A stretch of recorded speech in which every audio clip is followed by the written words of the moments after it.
Assalamu alaikum, everybody. Welcome to another episode of questions about Islam, discussion about Islam. Yes, sorry, but first,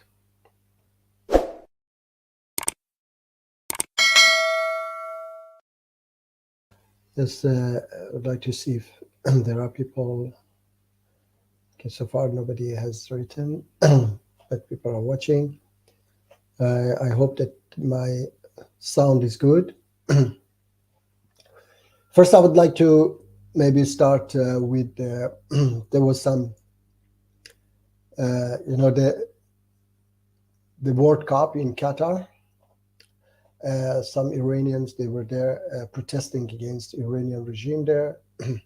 And by the way, I think it was on Monday that Iran lost against USA, and millions of Iranians were celebrating inside Iran. And it was, I think, the first time in the history of a World Cup that a nation entirely were happy that their national team loses in World Cup, because the football the team belonged to Iranian regime, and people were very frustrated with them, especially that before traveling to Qatar, they went and met the Iranian president, who is a mass murderer. He was involved in massacring nearly 30,000 political prisoners in 1988 during 2 months. So I would like to add this. Let me see, how was it? Yeah, this is a video where in Qatar, let me see how can, I don't know.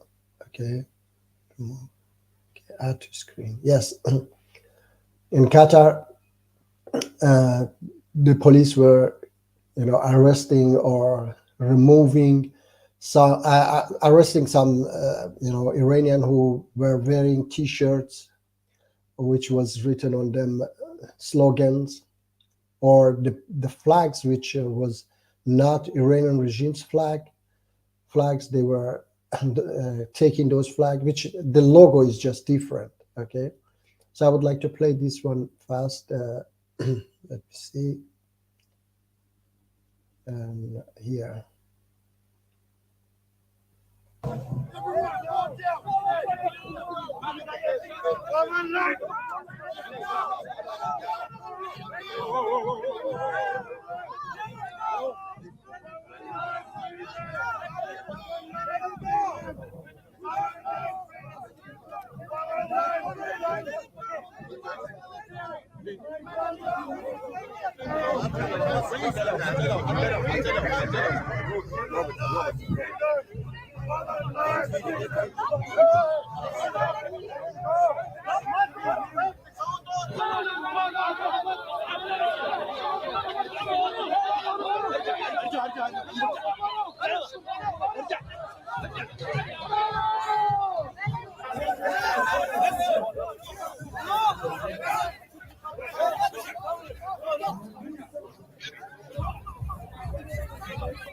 Anyway, there were these types of,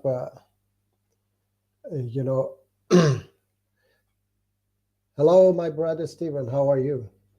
Good morning to you. Good evening to us. I join up in 10 minutes, no problem. Would be great. And yeah, this was Qatar. Now, I would like to say that in 1998, there was again Iranian football game in World Cup in France. Was going to meet US team. At that time, Mr. Bill Clinton was in power, and a so-called reformist president had taken the power in Iran, and they wanted to get closer through that football match. So we were also, again, tens of thousands of Iranians who were going there to demonstrate and to destroy this deal between USA and the West and Iranian ISIS regime. Okay, because we knew always that Iranian regime is an ISIS regime and it's not going to change its behavior. So I will add this one now. Let me see. This is from that game, 1998 in Lyon, France. And I was there myself also.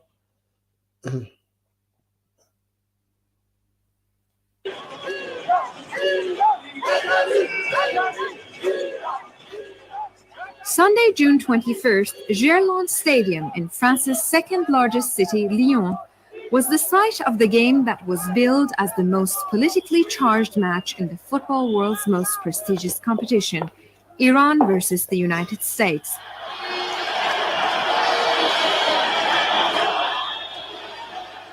Pundits called it much more than a football game, and it was, but for entirely different reasons. The principal face-off turned out to be not between Tehran and Washington, but between the Iranian resistance and the mullah's regime.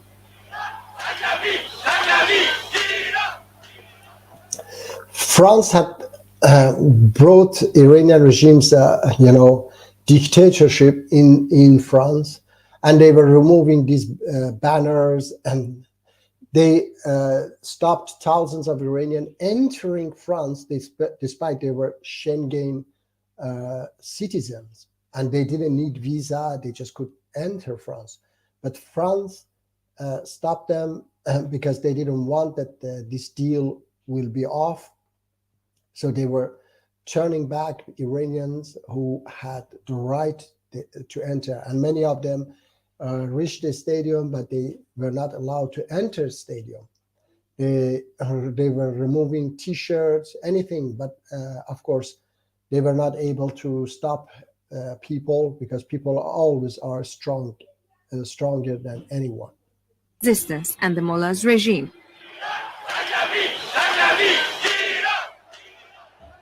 The Iranian people were represented not only by the players on the field, but also by tens of thousands of Iranians in the packed 44,000-seat Gerland Stadium. The mullahs had hoped to exploit the event for their political expediency, but as CNN reported, opponents clearly outstripped the regime's supporters.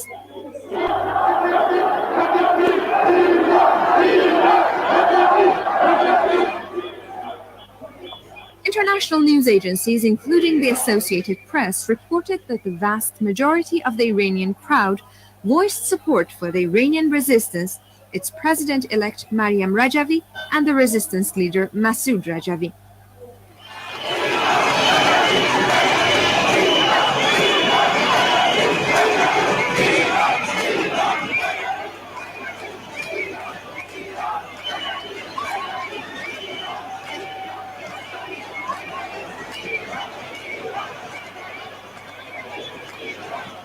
Their message was simple: the Iranian people reject Khatami and other ruling mullahs. In Rajavi banners, if you see there, like military had entered the stadium, okay? They were trying to remove these banners and so on. It was a real dictatorship there. According to the Times of London, the political message of this match, personified by thousands of fans wearing Rajavi t-shirts and waving Rajavi banners, was condemnation of the government in Tehran.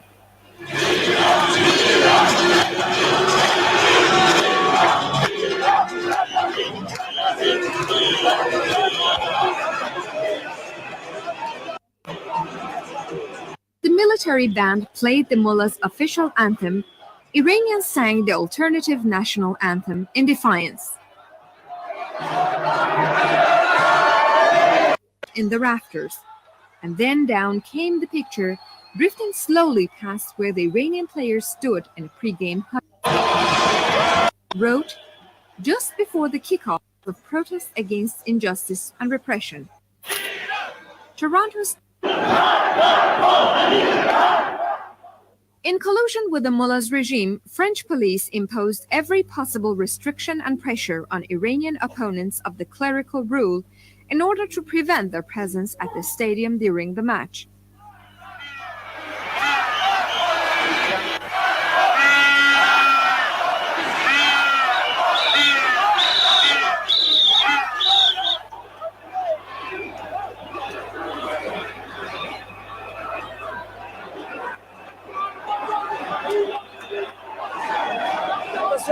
You see, that's France, it's not Qatar, okay? It is a so-called free world.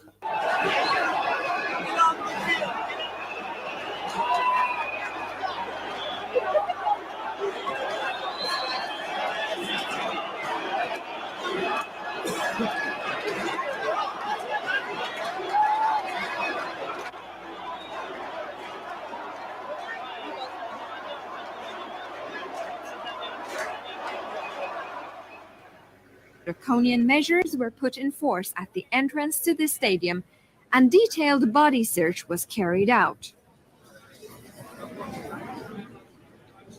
Assalamu alaikum, Brother Rashid.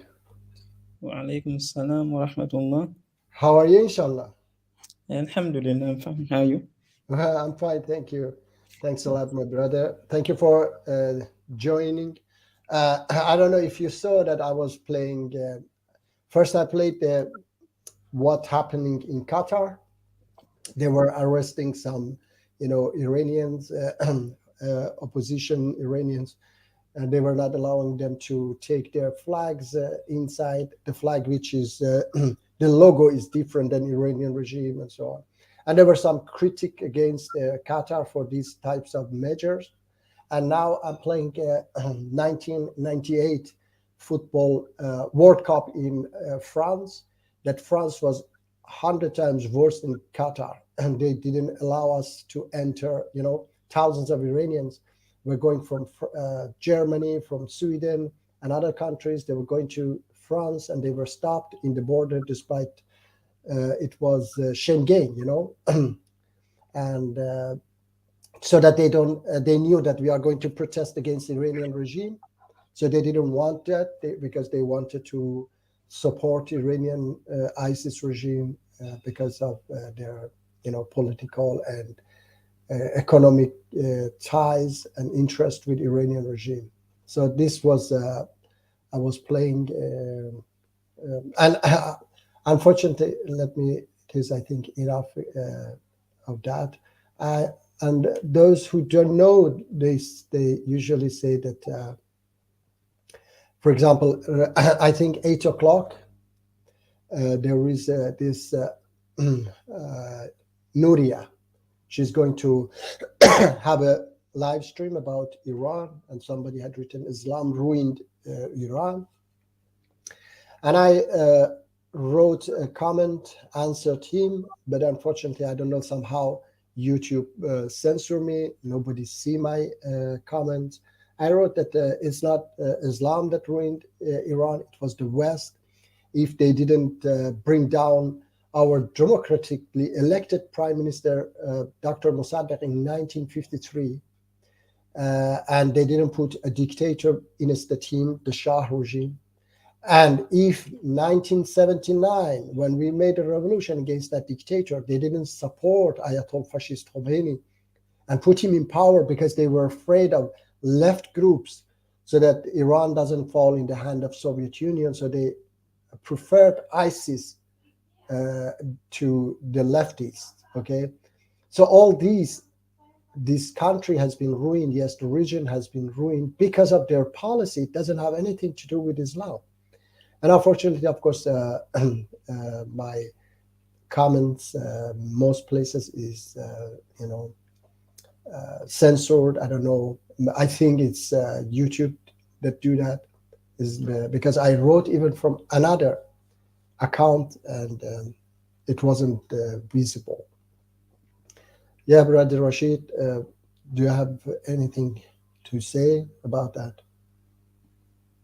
No, I mean, I have nothing to say. I mean, I've been watching the news about that and the Mhm. different controversies that have been going on with Qatar. Yeah. Uh, no, I try not to engage Yeah. much.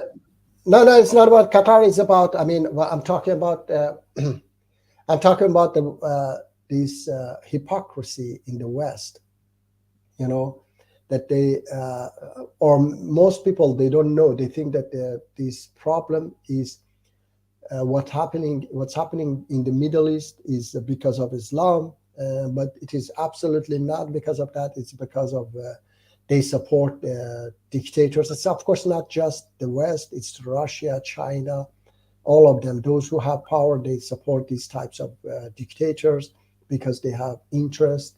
And that's when you support dictators, they try to, they oppress people, and they sometimes attack each other for their own, interest and so on. So they blame Islam, which is absolutely not true. Yeah, I mean, to some degree, that is true. Mm. To some degree, yeah. Uh, because I always say that how about Christian countries in Latin America? They are also under oppressed. It's not about Christianity. It's because USA, the imperialism has been keeping them, backward, or have made coup d'etat different countries there, and many Christian countries in Africa as well is the same. Because colonialist countries, they try to take their advantage of their countries. So it's not about Christianity that they are backward. It's because of course, definitely they use these religions as well. Some priests and mullahs, they use these people to keep people backward so that people don't realize that these superpowers, they are exploiting them, you know. So that's a great argument to put in front of them, that it is not about religion. It's about that there are other countries who would like to keep these countries backward. And for example, in Iran, they want to keep this regime in power. They try very much, even though this regime is going to fall. They try to now again. They try to help the former prince, Iranian prince, so that he get the power, not a democratic, independent organization that I support.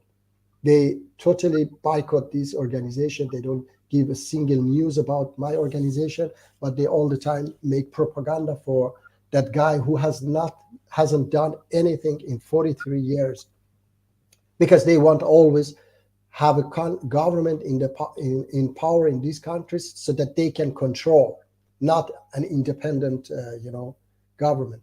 So, Brother Rashid, maybe we can talk about those subject as well, about jinn, maybe. Yeah, sure. I mean, what did you want to talk about? Yeah, because jinn, I know that it is means invisible, something that is not visible. Yeah. So Allah subhanahu wa ta'ala has used this name for them, and that's why even people they were thinking that jinn can go inside somebody's body because it is invisible and so on. So for me, that something is invisible, it doesn't mean that it is on this planet, but it is invisible because it is material. They are creatures, okay? So we should be able to see them if they are on this planet Earth, but we don't see them because they are not on this planet Earth, and they are other creatures of God. Allah subhanahu wa ta'ala, please be upon him. Sorry, Allah subhanahu wa ta'ala, yeah. So they are other creatures of God that living in other planets, and Allah has called them jinn, which is invisible. And I don't believe that they are, because these people who say that they take jinn out of people's body. There was somebody who was claiming that he does, and I was saying that, what do you do with them when you take them out? Couldn't answer, yeah, because it's absolutely lies that they take out jinn from people's body. So he couldn't, because I wanted to say, I said like that, movie Ghostbusters. You take them and put them in some some boxes or what. Otherwise, if you take them out, then they will go to somebody else's body or back again to the same person. Yes, so these are for me, this jinn is for me are other creatures of God who are living in other planets. But why Allah subhanahu wa ta'ala says that about those shooting stars? I think it's just metaphorical. It's the way he was talking to people of the past. Yeah, I mean that's one possible understanding, one possible reading. I mean, for me, I don't see it. I've looked at the verses that people render as shooting stars, and I don't agree with that rendering. That the words mean actually shooting star. So that would be the first thing. The others is that when I look at how the word jinn is used within the Quran, it is not used in contrast with the word insan. So, for example, in the Quran, you have, the different words that the human beings are known by, such as insan, you have ins, you have anas, all those different words. But when it comes to the word jinn, it's never used with insan, for example, within the Quran. So it's not the opposite of it. The opposite of jinn is not insan. Now we know that insan is the human being, the one whom God created from clay that we're told in the Quran. Yeah. But then you have the word ins. Ins is the one that is used in juxtaposition with the word jinn within the Quran. So for example, when Allah says, Ya ma'ashar al-jinni wal-ins, everywhere throughout the Quran, there's a juxtaposition between ins and jinn. Not insan and jinn, but rather ins and jinn. The plural of ins would be anas, and the plural of jinn would be jinnah, jinnatu. So, like for example, when you say min al jinnati wan nas, so you have that juxtapositioning going on within the Quran, that those two are used opposite to the other. So you cannot then say that insan is the opposite of jinn.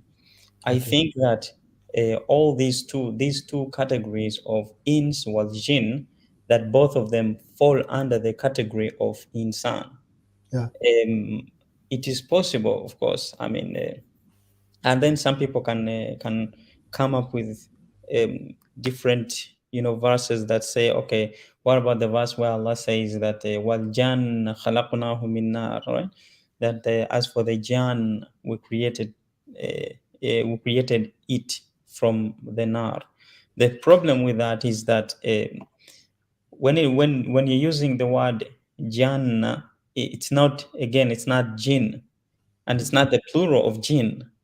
It's also not a synonym of the word jinn. So you cannot just assume that all of these words, that they just mean jinn, jinn, jinn, jinn, just as you can assume that insan is the same as ins. Okay, those two are not the same. So for me, I say that there is a reason why it is only used in that sense. Why it is only used that if it was interchangeable, then Allah would have some verses where sometimes it uses insan wal jinn rather than ins wal jinn always. So I think that there's a reason why those two are used always. And the reason, so the conclusion that I was able to reach was that when ins or anas is used, that is in particular, it's talking about, when it's used like that in juxtaposition, then it's talking about a certain group of people within society, some of whom live within the civilized society, that are known, live in town, and they live in urban societies. And then you have other people who live like more secluded. They are secluded away. They're hidden away from the common folk. and so those ones are referred to as jinn or jinnah.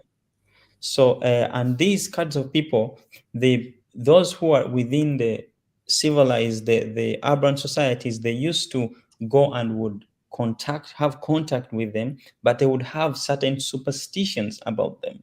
They would consider them to have some kind of supernatural powers, some kind of contact with the supernatural forces, and they attributed to them this status, and so they would seek refuge with those people who were in seclusion and trying to acquire certain knowledges about the unseen mysteries. And so these people who were secluded, who were not among the common folk, the jinn, they were more connected or connect. They were people who used to study the stars. They would try and extract information by looking at the stars and trying to deduce and deduct information from that, and then they would try and predict the future. But when they surveyed, whenever they try, that's why the word you have in the Quran, when you read through Surah Al-Jinn, it says that وَأَنَّا كُنَّا لَمَسْنَا السَّمَاء. We would, literally, the word means lamasa. We used to have contact with the sky, or which also means we used to survey the sky. لَمَسْنَا السَّمَاء فَوَجَدْنَاهَا مُلِئَتْ. But we just found it being filled with مُلِئَتْ حَرَسًا شَدِيدًا. It was filled with this protective guard, shadidan wa shuhuba, and it's filled with shuhuba, with torches. And that's the word shuhuba. That's the word that people are translating as as shooting stars. But that's one. But the problem with that, the singular of shuhuba is, of course, shihab, and that's the exact same word that is used in the story of Moses when he says, I see in a distance a fire. Maybe I will go there and get some news, or shihab, or I will get. So I guess some people would then translate that as torch rather than translating that as a shooting star. It doesn't make sense. So for me, I say that yes, it refers to the torches of the sky. That's just another name that is it, because the sky is filled with what would appear to be to the people as torches. Mhm. So these jinn, they would say that we saw that we surveyed and we had contact with the heavenly realm or the sky, and we only found it being filled with shuhuba. We just saw that there is nothing that we know about that. And they say that وَأَنَّهُ كَانَ رِجَالٌ مِنَ الْإِنسِ يَعُوذُونَ بِرِجَالٍ مِنَ الْجِنِّ.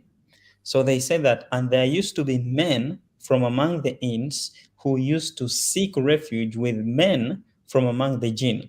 That's the way. That's the verse. Like if you that there used to be men from among the ins who used to seek refuge with men from among the jinn. And that is a very interesting thing, is that because these men, they used to think that this jinn, they had some sort of information, or that would tell them about the future. But the jinn, they say that وَأَنَّا لَا نَدِرِي أَشَرٌ أُرِيدَ بِمَنْ فِي الْأَرْضِ أَمْ أَرَادَ بِهِمْ رَبُّهُمْ رَشَدًا. And they said, and we have absolutely no idea whether it is going to be the right course, or evil, or something bad that is awaiting the people. So they could not have known that. But yes, but sometimes they could get some guesses correct. When they would attribute that to them being able to foretell the future. But no, sometimes when you make a lot of predictions and a lot of guesses, there's sometimes when you're correct. And so that's why Allah says, "Illa man khatafan khatafa," right? Except for the one who snatches a bit. Okay, so in some information they might assume, or from what they realize, or from what they understand from their knowledge of the sky, they might get some things right, but that doesn't conclude that they do have the power to possess they possess the power to predict the future. So for me, I find that and also there's this other verse which talks about this issue. It says that fastaftihim. It's talking about, it's in Surah Al-Saffat, and it's right on the first page. So you can, Surah Al-Saffat is chapter 37, and if you bring up that chapter, you would see that there's a conversation going there. The prophet it's talking about this the وَلَقَدْ زَيَّنَا السَّمَاءَ الدُّنْيَا بِزِينَةٍ الْكَوَائِبِ, that we have adorned the nearest sky with beautification of the kawakib, of planetary bodies. وَحِفْظًا مِنْ كُلِّ شَيْطَانٍ مَارِدٍ, and there's a protection from every shaitan marid, every shaitan that is turned away or whatever. So and then it says إِلَّا مَنْ خَطِفَ الْخَطَفَةَ لَا يَسَّمَّعُونَ بِالْمَلَإِ الْأَعْلَى, that they cannot listen to the high council. إِلَّا مَنْ خَطِفَ الْخَطَفَةَ, except for the one who snatches a portion. فَأَتْبَعَهُ شِهَابٌ, then he is followed by a shihab, a torch. So some people have assumed that is as if it's talking about that these shayateen, they go up to the edges of the sky and they try to listen to the high council of angels, and then they are followed by, no, it's just talking about these people who would, in my opinion, who would survey the sky, and then they would try to gain some knowledge from it. But all they could see is just these torches, some of them moving, objects moving from place to place within the sky, just as an astronomer would observe when they look at the sky. This was the same thing that they saw. So when it comes to that in that conversation, Allah says fastaftihim, which is addressed to the prophet. It's saying, so inquire of them, and it's not given who is being referred to here, the them. But in the conversation, one would assume that it's talking, ask the jinn, ask these shayateen, right? When you're reading the conversation, you would assume that it's talking about the shayateen. So ask them or inquire of them, ahum ashaddu khalqan amman khalaquna, right? So it says, are they the tougher as a creation, or the ones whom we created? Now that's a very interesting word to say, that because if Allah is asking, are they the tougher as a creation, or the ones whom we created, it would assume or imply that that might mean that Allah did not create the others, because he's saying, ask them, are they the harder to create, or the ones whom we have created? Okay, so, but of course here it's just talking about that are they the tougher creation, or others whom we have created? But then it says that inna khalaqnahum min tin, all right, but we created them from tin lazib. Then it says, but we surely did create them from tin lazib. We created them from a hard or stable clay. Now, again, here, it's not certain as to who's the them, who are the pronouns. But from the conversation, it would assume that the pronouns, is about the shayateen. So those shayateen who were surveying the sky, who people assume are talking about some supernatural creature who goes up to the sky. But here it's telling us in this conversation, فَاسْتَفْتِهِمْ أَهُمْ أَشَدُّ خَلْقًا أَمَّنْ خَلَقُنَا إِنَّا خَلَقْنَاهُمْ مِنْ طِينٍ لَازِبٍ, that ask them or inquire of them, are they the tougher as a creation, or the ones whom we created, meaning the others, or others whom we created? We surely did create them from tin lazib, from a clay that is stable. So that is stable, or the one that attaches to one another. So one would then, conclude that, okay, if this is referring to the shayateen, that means that the shayateen are not actually created they are created from tin. But of course, I mean, the shayateen we know in the Quran that don't have to necessarily be some supernatural entity, right? We know in Mhm, Surah Al-Baqarah that Allah says, وَإِذَا خَلَوْا إِلَى شَيَاطِينِهِمْ, right?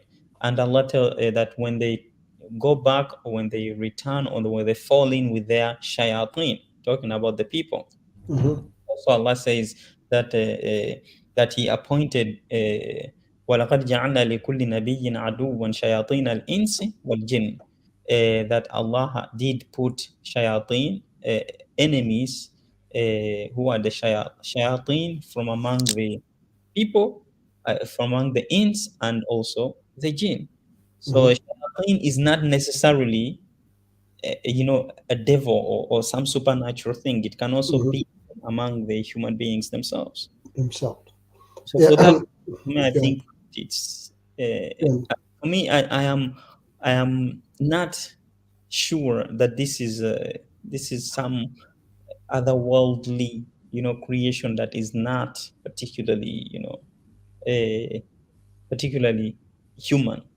It might be some other humanoid like creature that is on a different planet. I'm not ruling that out. It's yeah. possible that these are, But you know, yeah, because for me, when it is talking, for me, it is as if as Allah is separating human then to jinn, okay, and they are totally different creatures, mhm, and I we know as well that the devil shaitan was himself a jinn, yeah, that was evaluated to become servant of God, and the story of Adam and Iblis, that he said that you created him from clay and you have created me from fire. So it is even totally two different, creations. Like even angels are a different creations. You know, they are not the same like humans. So I don't know from what, and they have been created, but the Satans, or that he's among the jinn, says that you have created me from fire, but human from clay. So these all these stories, when you put them together, and especially when in Arabic, am I right or wrong that jinn means invisible? yeah, it means something that is hidden. That's why Hidden, yes. there's such a thing as Jannah or Yeah, Majnun. yeah, exactly. So that, yeah, when it is something, also all these tells me that they are invisible, not because they are like kind of energy or soul. They are creatures. And another thing is that they have good people and bad people. Okay, they are believers. They have believers and disbelievers. So all this for me makes them not human and not on this planet. They are creatures out of this planet. That's why we don't see them, not that because they are invisible, just because they are not here that we see them. So these are my understanding, and that this is simply in Quranic language, it is alien. Yeah, Allah is talking about aliens, and that there are other creatures, and there are other verses of Quran that says, Allah subhanahu wa ta'ala says about sky, the heaven and earth, and everything that has been created within, between, yeah, if I remember it, between means that between earth and the heaven, Yeah, other creatures that have been created between these two, heaven and the earth. So for me, it makes that there are, and then it's just very, very obvious that the entire universe is not created just for us. Allah subhanahu wa ta'ala has created many, many other creatures in other planets. Sayyid, you would like to say something? Salam alaikum. Assalamu alaikum, brother. How are you, inshallah? Good, good, brother, good. Very good. Assalamu alaikum, Rashid, brother Rashid. wa alaikum salam, Brother Sayyid. Good, brother.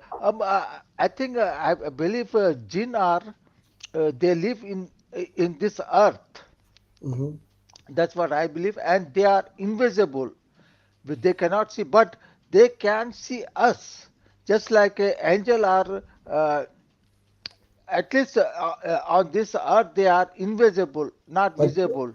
yeah, but brother Sayed, if they are invisible, then they are not creatures. They are kind of energy. Okay, because these they have good people and bad people. That's what I was saying. Okay, they are creatures. They are intelligent creatures. Okay, and if, for example, they are the soul can be also here. Our when we die, our soul can be around and they are invisible, but they don't have anything, they cannot touch our world because they are totally in another dimension. All right. Uh, So jinns have good people and bad people. They are like us creatures, and they cannot. And it is the name is invisible. Jinn, invisible, is, as I said, is not because we don't see them. It's because they are not here. Okay.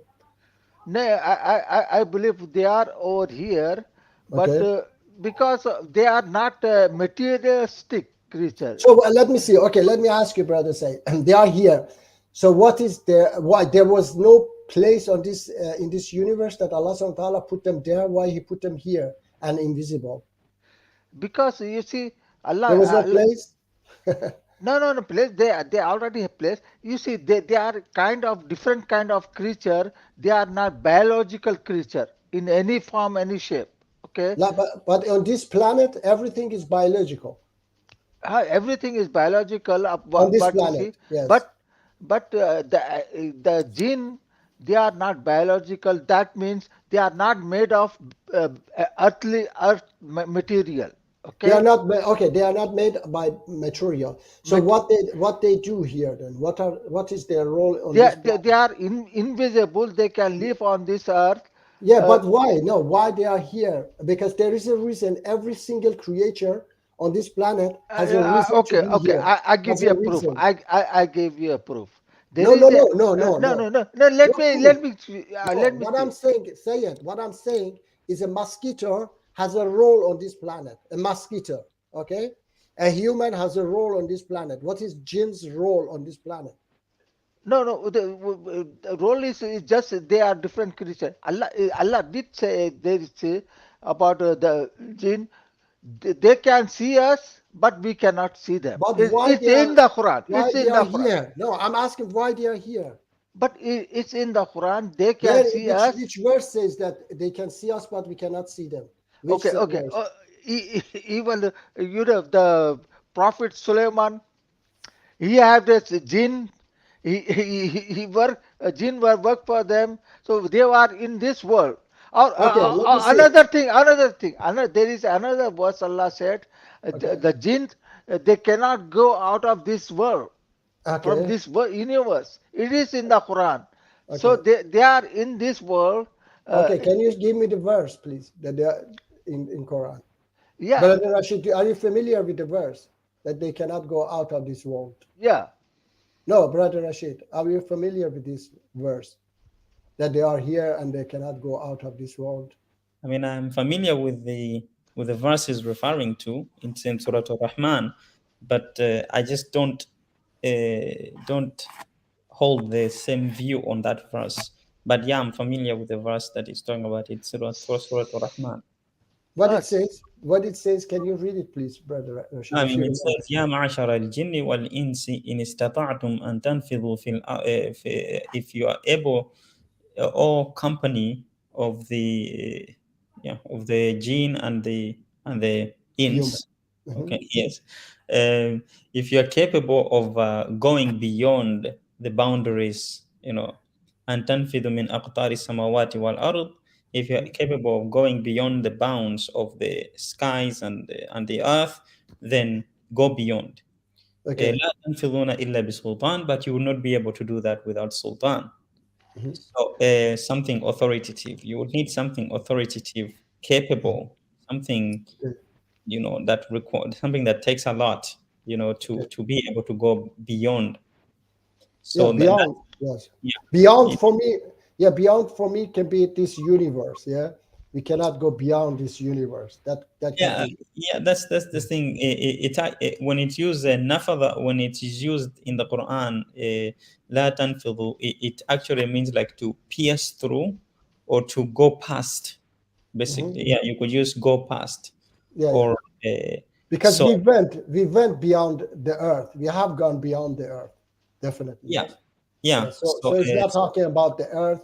It's not talking about the solar system. It's definitely talking about the universe. Beyond the universe is another dimension, perhaps. Okay. Yeah, yeah, but I mean, the thing is that the verse is both putting the earth and the skies together. Yes. So it's Yes. saying if you're capable, okay, if you're capable of going beyond or going to or Hmm. crossing the bounds of the aqtar, Yes. Yes. if you're going to of the bounds of the skies and the earth, Hmm. Yeah. then do so.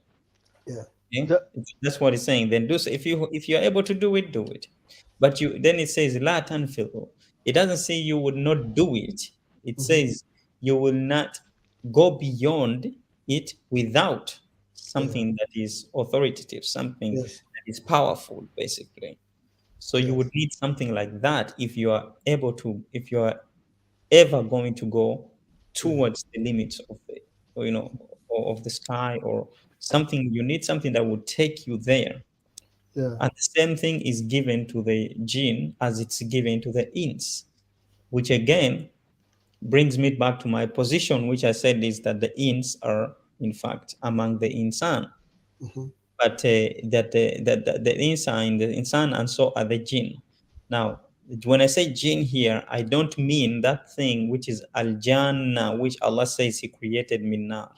Okay, Hmm. that's not the same thing that I'm saying. I think Yeah. that these are two different things. That Okay. jinn is rather is an adjective rather than it being a particular creature. It is more adjective. So when Allah describes um, when Allah describes uh, the shaitan or iblis being a jinn, that's not to say that he is a particular creature called jinn. Rather, it is just a description. It is an adjective describing him, describing his innate character. Now, because when we look in the Quran, where Allah says, for example, that when speaking in the story of Moses, He says, فَلَمَّا رَآهَا تَهْتَزُّ كَأَنَّهَا جَانٌّ, right? So when he saw it, when he saw the staff, when Moses grabbed the staff, he saw it moving as if it was a Jan, Hmm. okay, as if it was one of those and the jinn, so the plural one, Yeah. Yeah. another plural one. So it says that it was as if it was, but that's strange. Does that mean that the jinn move like that? No. Okay, it's just because it is within the perception of human beings. It's because we Mhm. find that sort of terrifying. Yeah. We Yeah. find it macabre. We find that peculiar. So it is described as such. You saw it moving like a Yeah. demon, you know. So when shaitan is described, okay, shaitan is a jinn. It does not iblis. Sorry, not shaitan. Iblis is a jinn. It's not necessarily what type of creature he is. Rather, it's more descriptive than it being a particular creature. For me, in my understanding, Hmm.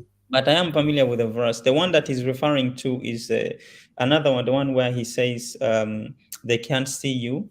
That one is talking about the one in Surah Al-A'raf, in which the story of Adam is, is mentioned in that. And in there, Allah says, Innahu yarakum, that he, talking about Iblis, uh, Okay. yet he sees you in, and so does his tribe from Mhm. where you cannot see them. Okay. So from where you do not, not you cannot, but from where you do not see them. So he Okay. sees you from a position where you do not see them. Okay. So he's using that to say that they are invisible and we can't see them, and Mhm. that kind of thing. Yeah. But Yeah. Okay. but what I find surprising about that is because if you look in the Quran, take for example the incident of the story of Badr, right? Mhm. That Iblis shows up at Badr, right? Okay.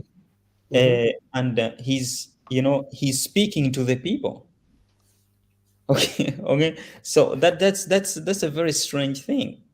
Mhm. When you look in the Quran, is that Shaitan does show up and he's speaking, conversing with the people because they had put faith in him and they were there, and so was he. And so he gives the excuse that inni ara ma la taraun inni akhafu Allah rabbal alamin, that I see what you do not see, and I fear Allah, the Lord of all realms of existence. So Iblis is there, the Shaitan is there, and there's this conversation that is there's this sort of exchange that Which is chapter is that? uh, Chapter. yeah, I mean you can see it No, which chapter is that? it's yes, it's in Surah Al-Anfal. It's in Anfal. chapter, yeah, I think it is in Anfal, The chap. Remember the chapter? chapter 8. Chapter 8. Okay. Yeah, Yeah. I I think will look if at I, it. if I remember correctly, if I remember correctly, I could be Yeah, wrong. it's Anfal. Yeah, chapter 8. Yeah, chapter Al 8. Anfal. Yeah, but I Mhm. could be wrong on whether it on the verse particular, on specifically if it is in that chapter. But I Mhm. believe that's the one that it's talking Okay. about. But Mhm. we have the incident in that verse where uh, وَإِذْ زَيَّنَ لَهُمُ الشَّيْطَانُ أَعْمَالَهُمْ وَقَالَ لَا غَالِبَ لَكُمُ الْيَوْمَ مِنَ النَّاسِ, right? Yeah, that is in Anfal, sorry. Mhm. It is in Yeah. Anfal, it's in chapter Okay. 8. In chapter 8. I will look So, at it. yeah. So in there it says, وَإِذْ زَيَّنَ لَهُمُ الشَّيْطَانُ أَعْمَالَهُم, right? When Shaitan had uh, beautified to them their actions, right? Mhm. أعمالهم وقال لهم وقال لا غالب لكم اليوم من الناس, that nobody from among the people, right, would defeat you. Okay, Mhm. and Yeah. he did tell them that I am with you, and they go forth into the battle, and then Iblis sees the army, right? And Allah, as Allah tells us that they were reinforced with the angels and all that. So he sees the army of the mu'mineen, and then he nakasa ala aqibay. Okay, Mhm. وَقَالَ إِنِّي بَرِيءٌ مِّنْكُمْ, and then he turned on his heels once he saw, نَكَصَ عَلَىٰ عَقِبَيْهِ وَقَالَ إِنِّي بَرِيءٌ مِّنْكُمْ, and he said, I am free of you, I have nothing to do with you. So there is this exchange going on, or he's speaking to someone. He's not it's not it's not just something that is invisible in my understanding. I don't think that it's invisible. I think it's something that is happening physically, right? That is happening right there. And maybe if you guys can talk, I can bring up the verses here. I Okay. can try to Yes. find Yes. the verses Yeah. just Yeah. so I Yeah. can Yeah. do it No correctly. problem. Yeah. No problem. Yeah, brother Sayed, please. You want to say something?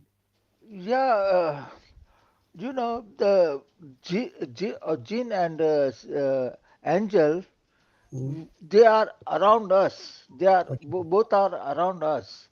Uh, but does not mean uh, uh, they are jinn or angel are non-material. You see, angel can be material, just like they came to Prophet Muhammad, the They are Jibril. material. They are material. Yeah. No, yeah, but uh,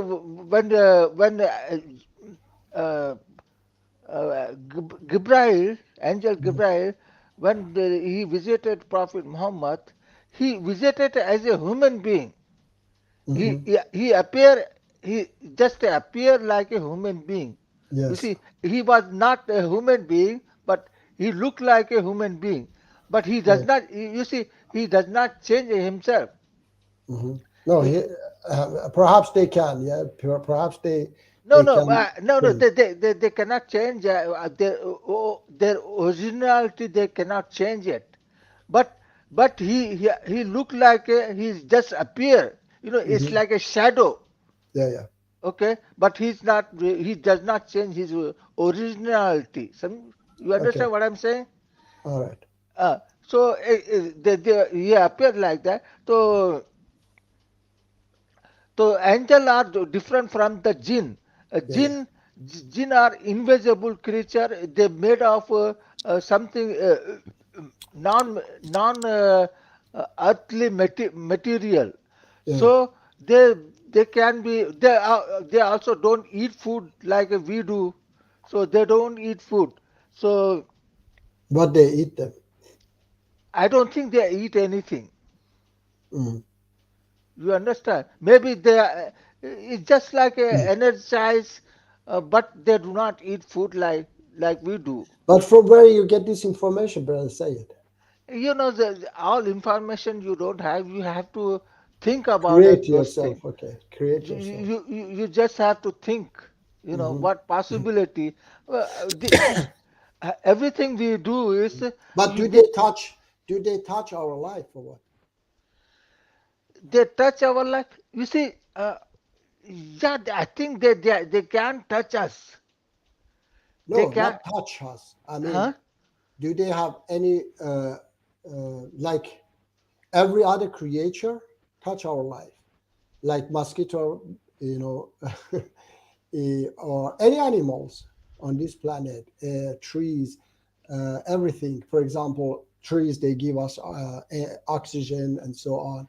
So they Uh, are here for a reason. All these creatures for a reason that this planet, the cycle of life goes on. For example, if we don't have, if we didn't have sharks in the sea, then the sea would be spoiled and many things like that. So if everything is necessarily on this planet, every creature, I think the only creature that on this planet is not necessarily is human being. Okay, if we are not here, the planet will be even happier. Okay, so that's why I say that do they touch our life or not in this way that every other creature on this planet touch our life because they are necessarily to be here and they have a role to be on this planet. So do the jinn have a role oh to be yes, on this planet? okay, What is yeah, their yeah, role? okay. Yeah, you see, the jinn, the shaitan, Iblis is a jinn. No, I'm talking about No, no, jinn. no. Yeah. Yes, uh, Iblis, we know. Iblis is just one. huh. But jinn, you So are talking about he. a crowd, a population. You're You see, talking about population. yes, yes. Jinn is over here. Mhm. You know that. I mean, Iblis is over here. No, So he's a jinn. He's a I don't jinn. believe that even Iblis is here. Okay. No, Mm. but Allah did say he Yeah, mis Allah said, he, yes, Allah said for people of the past, okay, because he wanted to give them a message, all right? So I believe that I have said it many times. I believe that because there was I think in Nuria's channel, yeah, that they were saying that I will find it. But let Brother Rashid talk. Okay, okay. First we finish this. First we finish this. Yes, I have You to see, find it. Shaitan is over here, and Okay. Shaitan is a jinn, and he's not the only one who misguide us. He Mhm. has. It's also Allah said his friends, all those things. Whatever jinn became a bat, he misguide the human being. Yeah, I know. So We know that. they are over here. Yes. So this is the clear proof jinn are live with us Okay. among this earth. Yeah, but I don't believe that Satan. Let's we will talk about that later, okay? And then we can talk about what you said about the jinn. Brother Rashid, please, you found it. Yeah, I mean, I wrote it. I wrote the verse in the private chat there. Okay, maybe you Mm. can read it for us because. No, I mean, yeah, it was exactly as I'd quoted it. All right. Clearly. Okay. Yeah. Yeah. Okay. Yeah. Okay. Yes. So there's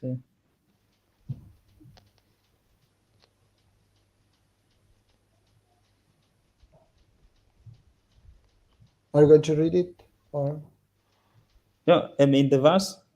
yeah, If you share on screen, so we can read and try to understand ourselves. no, he just can read it. No need to share it.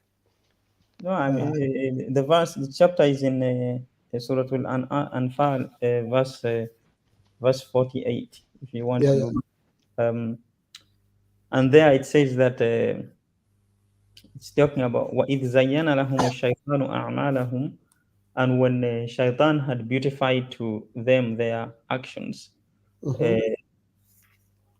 وَقَالَ لَا غَالِبَ لَكُمُ الْيَوْمَ مِنَ النَّاسِ, and he told them that there is no defeat for you today. وَإِنِّي جَارٌ لَكُمْ, and I am neighboring you, I'm a neighbor to you, meaning that I'm a companion with you. وقال إني جار لكم فلما ترى الفئتان نقص على عقبيه, but when he saw the forces, the army forces, that he turned on his heels, نقص على عقبيه وقال إني أرى ما لا ترون, right? And he said that I see what you do not see. إني أخاف الله, because I fear God.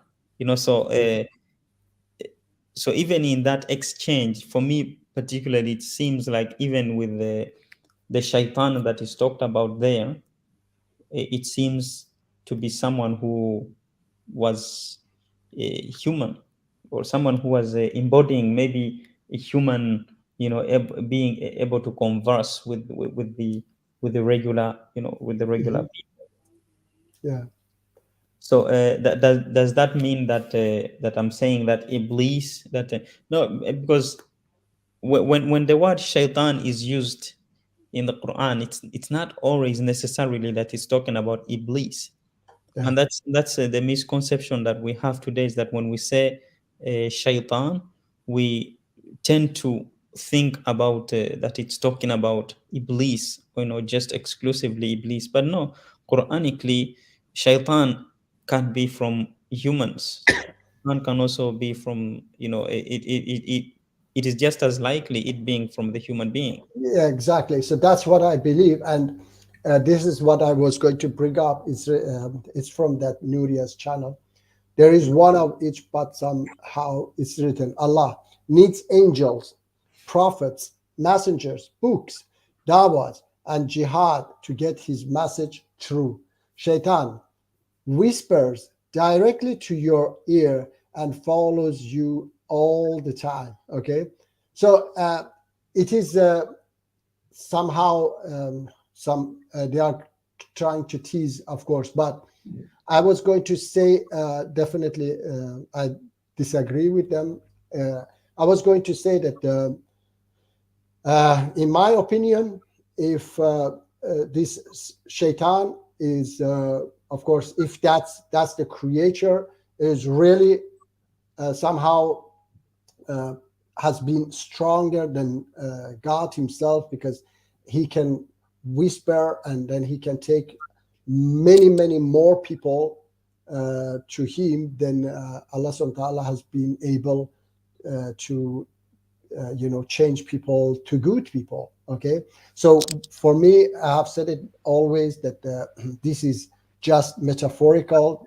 These are stories for people of the past, that today we can open up these stories and understand that Allah subhanahu wa ta'ala is talking about a bad force that can guide people to bad deeds. All right, and I believe that bad force is a system, is not a creature that is everywhere on this planet in 8 billion places right now, because I'm saying 8 billion because we have 8 billion people on the planet, and it is whispering on everybody's head, and then unfortunately it succeeds to take billions of people with him. So Brother Sayed, this is what I believe, is that Satan is just a symbol of of a system, and that's why this is very clear in Mecca, that Allah subhanahu wa ta'ala wants us to dress equal, okay? And when we dress equal, we go around the symbol of equality and we say, I accept it, which is the equality. And then he wants us to reject the opposite of the equality, which the symbol of that is Satan. And we see that it is just a rock. Those rocks are also symbol. Everything is symbol, okay? So that we just reject those rocks. They are not Satan. They are just symbol, okay? Metaphorical is standing for Satan's. And that's why we reject that system which guide us to all bad deeds, okay? We have to stand towards that equality every day, 5 times a day, say, اهدنا الصراط المستقيم, show me the right way.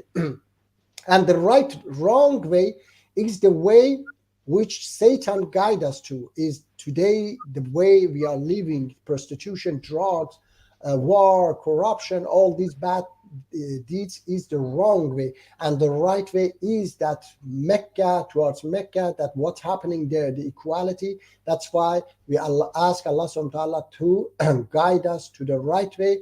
And that right way is the equality. And that's Satan.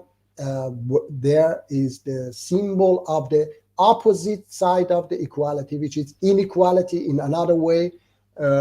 We call it the capitalist system, the system that encourages people to do bad deeds and become billionaires. Brother Muji, Yes.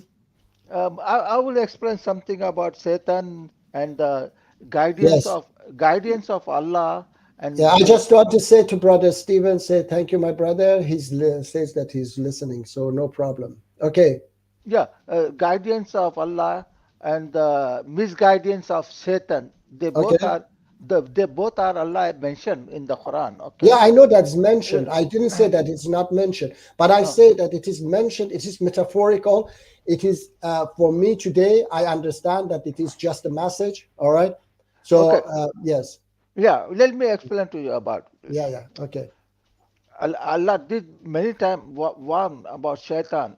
He Okay. will Yes. misguide you. Yeah. He will come you from front, back, and Backside everything. Yeah. Okay. everything. Allah said it. Yeah. This Yeah. is not metaphoric Okay. language, but it's a clear For me, warning. it's metaphorical. Okay. Okay, And I okay, will tell you why. Yeah. Okay. So okay. Yeah, let me. yeah. Yeah. Explain. Yes. When when Allah Okay. ordered Satan to bow down to Adam, Okay. no, Satan refused. I know. We know So, those, Brother Sayed. ek Yeah, minute. we Yeah, know yeah, those. Yeah, we yeah, know yes, all of that. So yeah, you yeah. don't need to repeat it. Yeah, No, come. no, no, no, no. But I'm trying to make a point Yeah, here. okay. So, When Allah told him, yeah, s- Satan also has free will. okay. So he used free will and he And he, disobeyed Allah. yeah, so, Nobody whisper in Shaitan ear okay. to disobey Allah. Yeah, So yeah. that's mean we human also can disobey Allah without Satan telling us to do wrong. Okay? Okay. Satan does not have to be telling us, whisper in our ear to do wrong. It is Mm-hmm. our nature Okay. it is in our nature to disobey God. Okay. So Satan is not So, what is responsible. Shaitan's role? What is Shaitan's role? He role is like a bad friend. It's like a bad friend you have Okay. All right. as Yes, yes. Now I one understand. second, 1 second, brother. Let me Yeah, explain yeah. to first. Okay. You see, Allah guide how Allah guide us. Allah guide us in He send text to our brain, a Mm-hmm. message to our brain. Okay, Okay. when whisper in the ear of a man, but Allah jo guides, He literally takes our message to our brain, and Mm-hmm. it's up to us those thought to accept it or reject it. Same way, Satan takes our brain, and it is our free will to accept that message or reject it. So this is how Satan misled us, and that's how God guide us. So Mm-hmm. this is not metaphoric language Allah talking over here, Okay. but it is literally Allah talking about. Okay, okay. So let me see, Sayed. If Shaitan didn't exist, okay, we would still do bad deeds, yeah? Yes, yes. So what is Shaitan's role on this planet then? His role nothing. I mean, Satan. They are creature. Nothing, no role. No, no. See, you see, they are creature. Just like every creature No, has. wait, Sayed.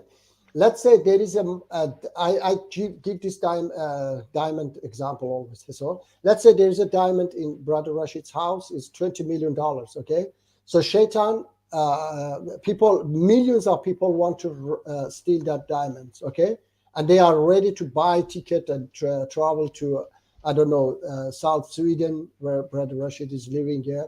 Travel there and steal that diamond. Okay, there are many people who would like to do that if it is without risk. For sure, I'm sure hundreds of millions of people would like to do that. So why they want to do that is because, according to you, is because Shaitan whispering in their head, saying that there is a diamond, $20 million diamond in his house. Go and rob it. Okay, so am I right or wrong? No, no, no, you are wrong totally. Okay, so explain for me. Would we, you know that you know that there are hundreds of millions of people who are ready to do that. You know that. Do you accept that or not? yes, yes. Yes. So If there was no shaitan, we still be robbing the okay, diamond, all right. stealing the So diamond. okay. Let me see. Let's analyze it. Okay. So if Shaitan didn't exist now today, they want to do that. Is Shaitan whispering in their head, or the Shaitan doesn't do that? No, brothers, Satan has nothing to do our doing bad thing. Okay, Satan is just like a bad friend. He does people. If there are some good people, he whisper in their ear. There is a bad people. Satan doesn't do anything to them. They just do by themselves. Okay, but no, Sayed, it's okay, like we say that I don't know, a movie, okay, a movie that there is a good person, a hero as well. There is there, and then somebody get killed by that bad character, and then you say that even if that bad character in the movie wasn't there, the person would be get killed. But no, it's not like that. So either the bad character killed that person. I don't know how to give you the example. Okay, so if Satan is the one who guide us, according Quran, is Satan who guide us to all bad deeds. Okay, Satan says that I will guide these people to bad deeds from front, from behind, from everywhere. I attack them and make them to do bad deeds. And Quran's warning us so many times about Satan guiding us to bad deeds. Okay, Satan whispering in our head. If Satan doesn't have any role, then why Allah subhanahu wa ta'ala is talking about Satan so many times? Yeah. Let me now look. Who misguides Hi, Satan? Anton. Hello, Anton. Yes, please. Who misguides Satan? Who told Satan to No, I'm not diso? talking No, about no, you. no, brother. Yes, One yes. minute. Okay. Who told Satan to disobey Allah? Who told Satan? Satan is another creature. Oh Okay. yes, that's Yes. he has So, free will. okay. When he disobey Allah, nobody misguides Satan to do Okay. this thing. So Okay. he did his own free will choice. Okay. Yes. So, So, in, okay. Satan but didn't have, there was no who, Satan for who, Satan. Okay. I yeah, know. So, look. women also, Yeah. without a Satan, if he doesn't exist, we also be a capability of doing wrong thing. So okay, so let's see. Brother Rashid went. I was going to ask Brother Rashid a question. We All drop right. off. Yes. Yeah, Brother Oh, Rashid. got to go. He wrote to here in private chat. Sorry. Yeah, I wanted to ask him, Brother Rashid, this question. Got go, brothers. Enjoy to talk. Thank you. Thanks for having me on, Muji. Okay. You're welcome, my brother. I wanted to ask you a question. But, brother Sayed, I think this is not going, any Uh, forward because like that, you don't know I, yourself that what Satan, Satan's role is, because in that case, if we were going to do, all bad deeds anyway, then Allah subhanahu wa ta'ala didn't need to warn us so much about Satan. Okay. Yes, Anton Gomez. Hello. If you have any question, and brother uh, Stephen is working and he's just listening. But anyway, so brother Rashid also went. Yeah, brother, I would like just to say that maybe you can just ponder a little bit more about that, okay? And then inshallah we can talk more about this shaitan, because in that case Allah subhanahu wa ta'ala didn't need to tell us so much about Brother Muji, somebody who is not so important, and we would do bad deeds anyway without or with him, okay? Yeah. All right, brother Sayed, thank you very much. Maybe we can just it was nice talking to you. Maybe we can finish it and do it next week. If there is no any questions, anybody has any question, Anton Gomez, we just wait 1 minute. If somebody want to join, let me share with oh, but Muji, yes, I think yeah. I forgot one more thing. Yes, please. Yeah, you're saying is Satan is just a symbolic. You're saying jinn are symbolic, right? Now what I'm saying is that Satan is the capitalist system. Okay, No, that's no, why no, no, brother. I Kanchan. Okay, brother Rashid said, "Did you have a question for me?" Yes, brother Rashid. I wanted to continue with you this conversation, and but I wanted to ask a question about this shaitan, and you left. It's okay, no problem. If you are busy, then we can do it another time. Yes, brother Rashid. Sorry, brother Sayed. Okay, brother Sayed. When we go to Mecca, okay, and we dress equality, okay, and then we say to Allah subhanahu wa ta'ala, I accept it, and then we reject, we go and stone shaitan. That's has a brother Rashid. Thank you very much for coming back. I would like to ask you, brother Rashid. Yes, what do Yeah. you think? According Quran, does shaitan have a role in our life, or he doesn't have? If he didn't exist, we would continue to do all these bad deeds, as if as he's nobody here. He's just the extra character in this movie. Um, as far as role, I mean, he's credited with some of the inspiration that take Mhm. place between the human being and wrongdoing. Um, I cannot say what is his ultimate like role per se, Okay. like that way.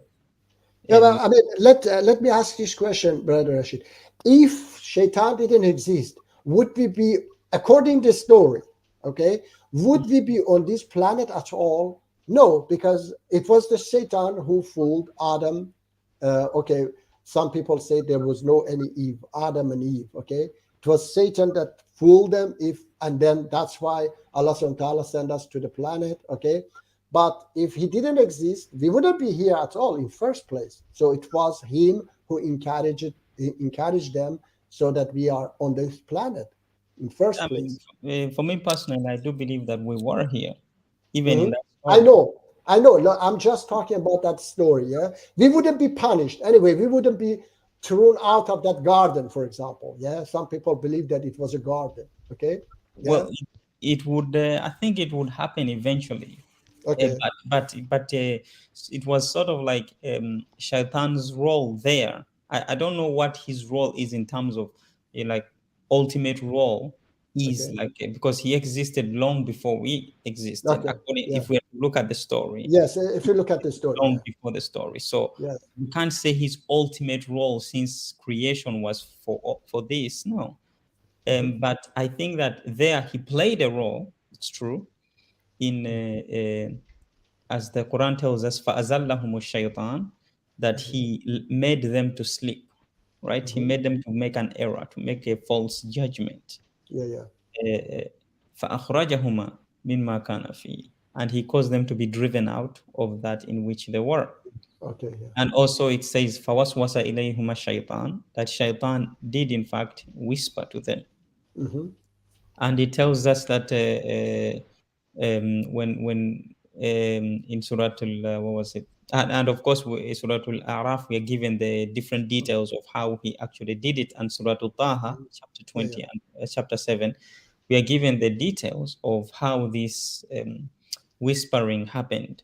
It was basically him seeing into the desire of the human being, and Okay. seeing that desire and want of the human being, and tapping into that, sort Yeah. of like playing a psychological game onto the human psyche, the human mind, looking into your desire and being able to pull that desire out and reveal it to you. That is, and reveal it to you, though it was shameful. And of course, the desire here we're talking about is portrayed in the Quran. It was that the human being sort of like wanted to live forever. They wanted to exist forever because they liked they liked the condition in which they were. So the Mm-hmm. thought came to them that they might not, Shaitan whispered to them the thought that they might not exist at one point, and they're going to lose all this because they hadn't experienced that. They didn't know anything about it.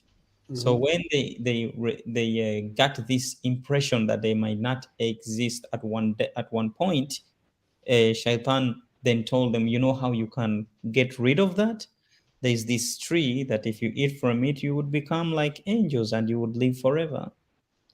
Yeah. So it was out of desire and envy, being Yeah. envious of the angels. That was what Shaitan was able to pull out of the human being and reveal it to the human being. When Allah says, for example, that Ya Bani Adam, la yaftinannakum shaitan, do not let the shaitan tempt you, just as he tempted your parents. Yeah. By kama just like he tempted la yaftinannakum shaitan kama, just like he tempted your parents. Yes. ينزع عنهما لباسهما ليريهما سوآتهما, that he did that by yanzi'u, basically naza'a, peeling off or pulling off their libas, their clothing, Yeah. liyuriyahuma sawatihima, in order to expose to them what was their shame. Now that has been understood by some to mean clothes, to Mm-hmm. mean, sorry, nakedness, but I Yeah. don't think that's the case. I Yeah. think that they had this innocence about them, whether they hadn't come in contact with this self pride and envy that is within the human being, and Yeah. Shaitan was able to bring that out of them Yeah. and remove those clothes of innocence Yeah. and libas of taqwa from them, and reveal to them what the human being is capable of. Yes. And once that happened, yes, then this sort of like it put into this acceleration took place, Yeah. Yeah. because once the human being, gets a whiff of of something that is hidden, they always want to pursue it. So Mm-hmm. Shaitan sort of like opened it up. So he Yeah. did play a role in terms of the story. He did, however, in terms we're speaking the story here, regardless of whether it is metaphor, not metaphor. Mm-hmm. But in the story, he seems to play a role of exposing or expediting the Yeah. process of this thing.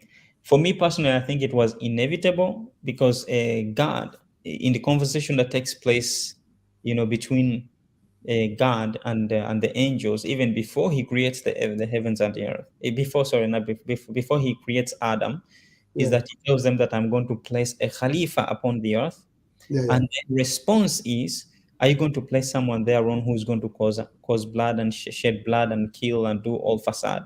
So Mm-hmm. they knew that the human being would be able to do that, but they didn't know that there was going to be any shaitan involved. Yeah. Yeah. They knew that the human being is capable of it, Yeah. regardless of whether, and even though the shaitan had not done anything at that time. Yeah. Yeah. So for that Understand. reason, I say that Yeah.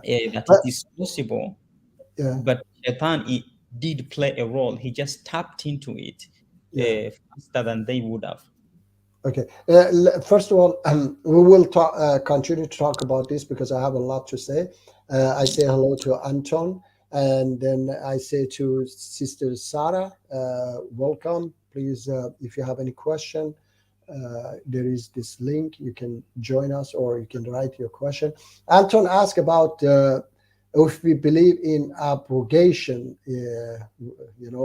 If you accept the abrogation. I myself personally, I believe that there were verses that were abrogated in Quran, and they are not in Quran anymore. But the verses that are in Quran, definitely we have to follow them. And of course, not. I believe myself that the Quran was a book of how do you say, reforming book, and it was reforming itself even during Prophet Muhammad, peace be upon him. And there are verses that that's why there is this ijtihad system in Islam, that they have this mujtahideen, they have the right to give fatwa, because there are verses in Quran that are not suitable for our time anymore, so we don't need to follow them. They have to be abrogated, okay, by these mujtahideen, of course. And there are verses that can be followed today, but in the future they will be abrogated as well. We don't need to follow them anymore. So it's a very deep discussion, and maybe Brother Rashid also can answer this question from his side. I personally do not hold the view of abrogation. I Mhm. don't think that there's any verses of the Quran that were revealed to the Prophet that were abrogated. Mhm. I don't How think that about how it, about the how about the brother? How about the command that changed the qibla? yeah, but if you, for example, if you bring up that verse, Mhm. okay, you will notice that there is something like, okay, so the idea here is that the Prophet was facing Mhm. towards Jerusalem, Yes. right? Yeah.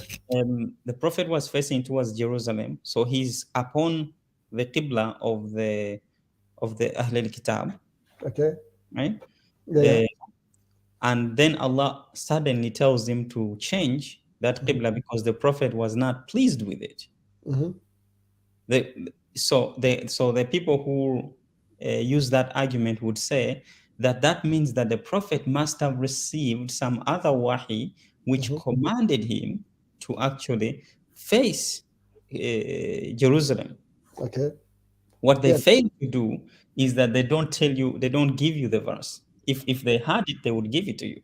Yes. If they had anything in which the Prophet said, I was commanded to face Jerusalem, Mhm. there's nothing like that.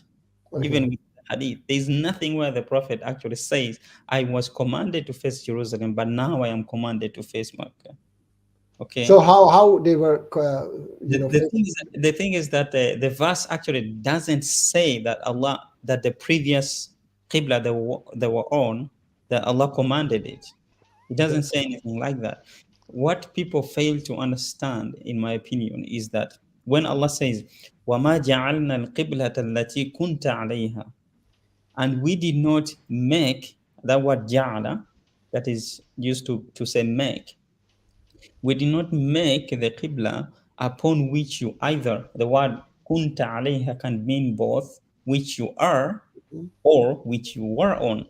Mhm. So those two actually can be applied to this particular sentence as well. You can translate it as, we did not make the Qibla on which you are, and you can also translate it as, we did not make the Qibla on which you were. Mhm. So those who see it as on which we were, they say that, see, Allah did make the previous Qibla.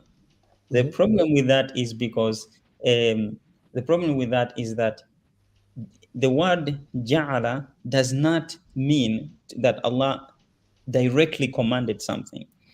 When Allah can let something happen or transpire, that means He allows something to take place without intervening.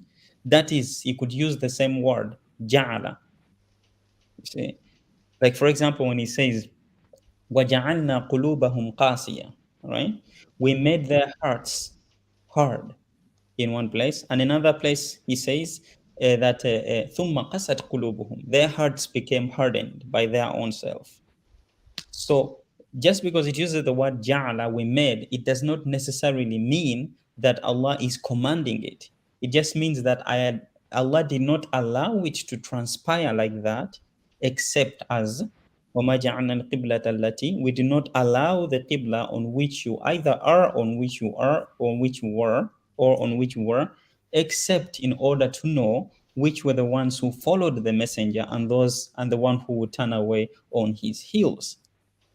So that particular verse, it's a poor argument to use that as actually, because right next to that one, Allah says to the Prophet, وَلَئِنْ أَتَيْتَ الَّذِينَ أُوتُوا الْكِتَابَ بِكُلِّ آيَةٍ, that if you were to bring every single ayah for the Ahl al-Kitab, مَا تَبِعُوا قِبْلَتَكَ, they would never follow your qibla. وَمَا أَنْتَ بِتَابِعٍ قِبْلَتَهُمْ, and you are not a follower of their qibla. So that verse, that particular part there is telling you that the Prophet Muhammad was never a follower would never follow their qibla, is not a follower of their qibla, which means that the idea that the Prophet was facing Jerusalem was following the qibla of the Ahlul Kitab, it goes against this verse, because this verse tells us that the Prophet was not one to face their qibla. It tells you right there, وَمَا أَنْتَ بِتَابِعٍ قِبْلَتَهُمْ وَمَا بَعْضُهُم بِتَابِعٍ قِبْلَةَ بَعْضٍ, and some of them do not follow the qibla of others. Yes. So to use that as argument for me is just there are so many reasons why that it cannot be the case when it comes to that verse. And some people say, okay, well, it says that وَمَا جَعَلْنَا الْقِبْلَةَ الَّتِي كُنْتَ عَلَيْهَا, so they use that word كُنْتَ عَلَيْهَا to say on which you were, to refer to the past. But the problem with that, again, when you look at the conversation, Allah says وَحَيْثُمَا كُنْتُمْ, which is second, which is plural in the second form, second person plural, wherever you are, which is translated as wherever you are, turn your faces to Masjid al-Haram, wherever you are, even though it uses kuntum, which means in other places were, they still translate it as wherever you are. Because otherwise it doesn't make sense. Wherever you were, turn your faces to it. It doesn't make sense. So the thing is that kunt or kana or within the Quran, it can both be present, it can also be past. It all depends on who is utilizing it and where they are utilizing it. So that is the argument against that. But for me, the decisive argument for this is the fact that Allah tells us clearly that the Prophet Muhammad was not one to follow their qibla. And the other thing is that Allah tells us that قَدْ نَرَى تَقَلُّبَ وَجْهِكَ فِي السَّمَاءِ, that we continuously see your face turning فِي السَّمَاء, towards the sky. فَلَنُوَلِّيَنَّكَ قِبْلَةً تَرْضَاهَا, so we are going to turn you to a qibla on which you are pleased with. So this is a very peculiar thing. So Allah commands the Prophet to do something, and the Prophet is displeased with that, because that's the assumption here. Allah is saying He's going to now turn him to a qibla with which He is pleased, which means He was displeased with the previous qibla. So if the previous qibla was a command from Allah, then that is the Prophet being displeased by a command from Allah. No, that's of course not correct, definitely. I mean, that is, for me, that I find that troubling, personally. I find that troubling. So I don't... I don't know what happened to... came back. Anton Gomez, came back. Hello, Anton Gomez. You have any question, please, again? Yes. Yeah. Hello, how are you? Hello, Muji. Good to see you again. Yeah, good to talk to you. Yes, please. Yeah, I remain muted because I am doing a lot of stuff right now, and there's noise. But I wanted to ask you about Mount Judy. or Kudi. Are you familiar with this? No. Brother All right. Rashid, are you familiar? I don't think so. So I was reading Surah 11. You know Surah 11? It's Surah Hud, Okay. and it talks about the flood and the ark, Okay. and All right. the Quran mentions the Mount Judy Okay. as opposed to how the Christians mention Mount Ararat as the resting place for the ark. Uh-huh. And I wanted to know what do you think about that? Okay. I haven't been studying it very well. Okay. I just many of these verses is a story that for the past people of the past. So maybe Brother Rashid has more, reading of that. Brother Rashid, do you know? Have you been pondering on those verses, Brother Rashid? Let me see. And Sorry. Now, Brother Rashid. He's cutting out. Yes, now. sorry, I was muted there for a Yes, second. you were muted. Yeah, please. Yeah, but what I wanted to say is that there is no Mount Judy within Okay. within the Quran. The word mount is not there. It just says wastawat al judi. There is al judi, which literally it doesn't mean Mount Judy. It just means it settled on al judi. Okay, on the when if you want to translate that completely, it would be that it rested on al-Judi. You know, it's not giving you exactly what al-Judi is, but it's just saying it's settled on al-Judi. So the people um, who were making translations and trying to understand these verses, they decided to go with the biblical understanding of this, you know. So they went to the Bible and they read the story, and they basically pull what they read from the Bible of the ark resting on the mountains of Ararat. The book of Genesis actually says that it rested on the mountains of Ararat uh, rather than Mount Ararat, but it just says it rested on the mountains of Ararat. So people said, okay, well then that mountain must have been called Al Judi, or so the Arabs, the people who were making translations of the Quran, they decided to use that and uh, say that it must be, a mountain within that. But the Quran itself does not particularly mention that it is a mount. All it just says that is that in the verse, all it says that is that it rested on Mount Al-Judi, because that verse tells you that وَقِيلَ يَا أَرُضْ إِبْلَعِي مَاءَكِ وَيَا سَمَا, that and it was said, O earth, swallow your water, وَيَا سَمَاءُ وَيَا سَمَاءِ وَيَا سَمَاءُ أَقْلِعِي, and O sky, restrain yourself. So in other words, stop raining, to paraphrase it. Then says, وَغِيضَ الْمَاءُ وَقُضِيَ الْأَمْرُ وَاسْتَوَتْ عَلَى الْجُودِ. And the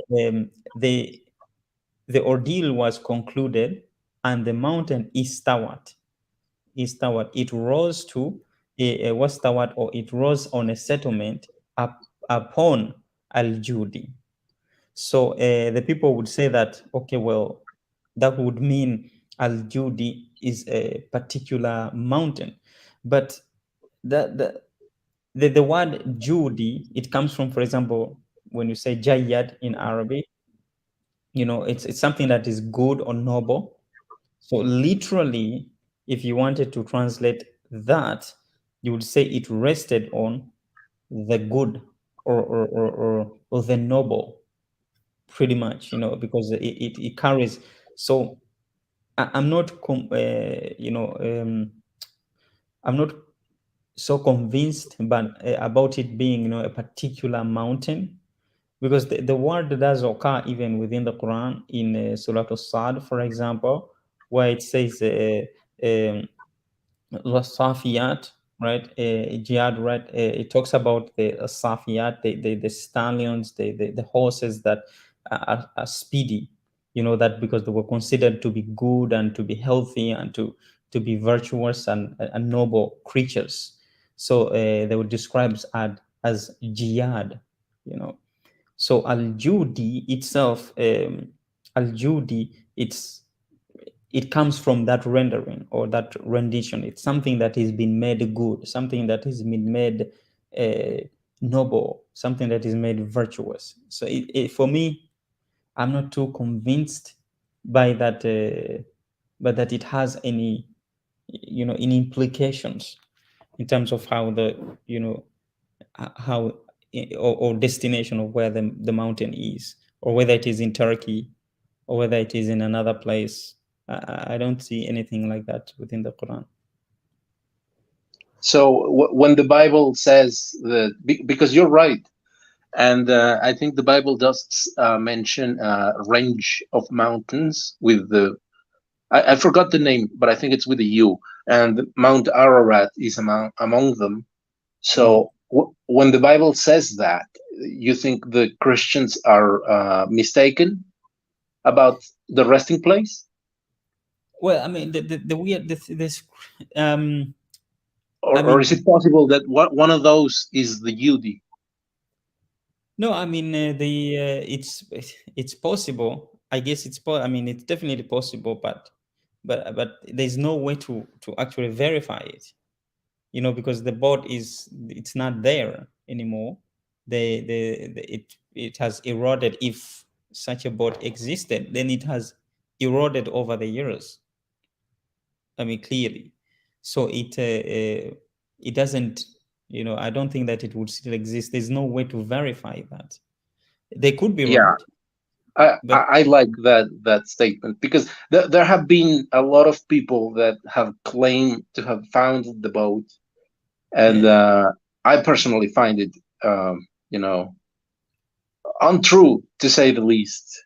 Yeah, no, I don't think that is true as well. I don't think that a boat could have survived both the the flood, such a flood anyway, plus tens of thousands of years of I mean of terrible environments. And besides, these are mountainous regions. It's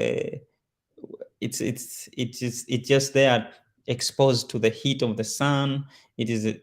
I don't think that it would be able to survive all these years, if there was such a structure.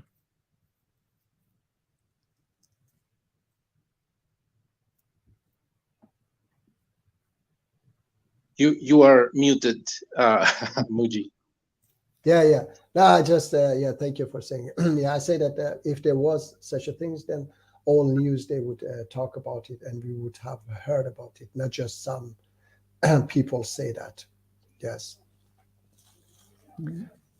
Yes, my translators say Mount Judith, as in a mountain. Yeah, that's I don't know why people actually translate it as such, because you have the word mount within the Quran, you have the word mountain within the Quran, but yet in this particular place, it doesn't say Mount Judy. It just says it rested on the Judy. And the interesting thing is that it is a definite article there, al Judy. So it doesn't say it rested on Judy. It says al Judy. So it's a definite article, a definite name or word that was probably known at that time. Seems to be an adjective, in my opinion, that was more descriptive rather than a name of a particular mountain. That's my take on it. I mean, if someone came up with a different, idea that this is in Turkey, I would say, okay. I mean, like it's something that we can't verify. So there's no really way for us to know. So one thing that other Muslims have told me is that the flood was local, and Mhm. I usually counter the argument by Mhm. saying that the Quran never says that it was local. So what do you think about that?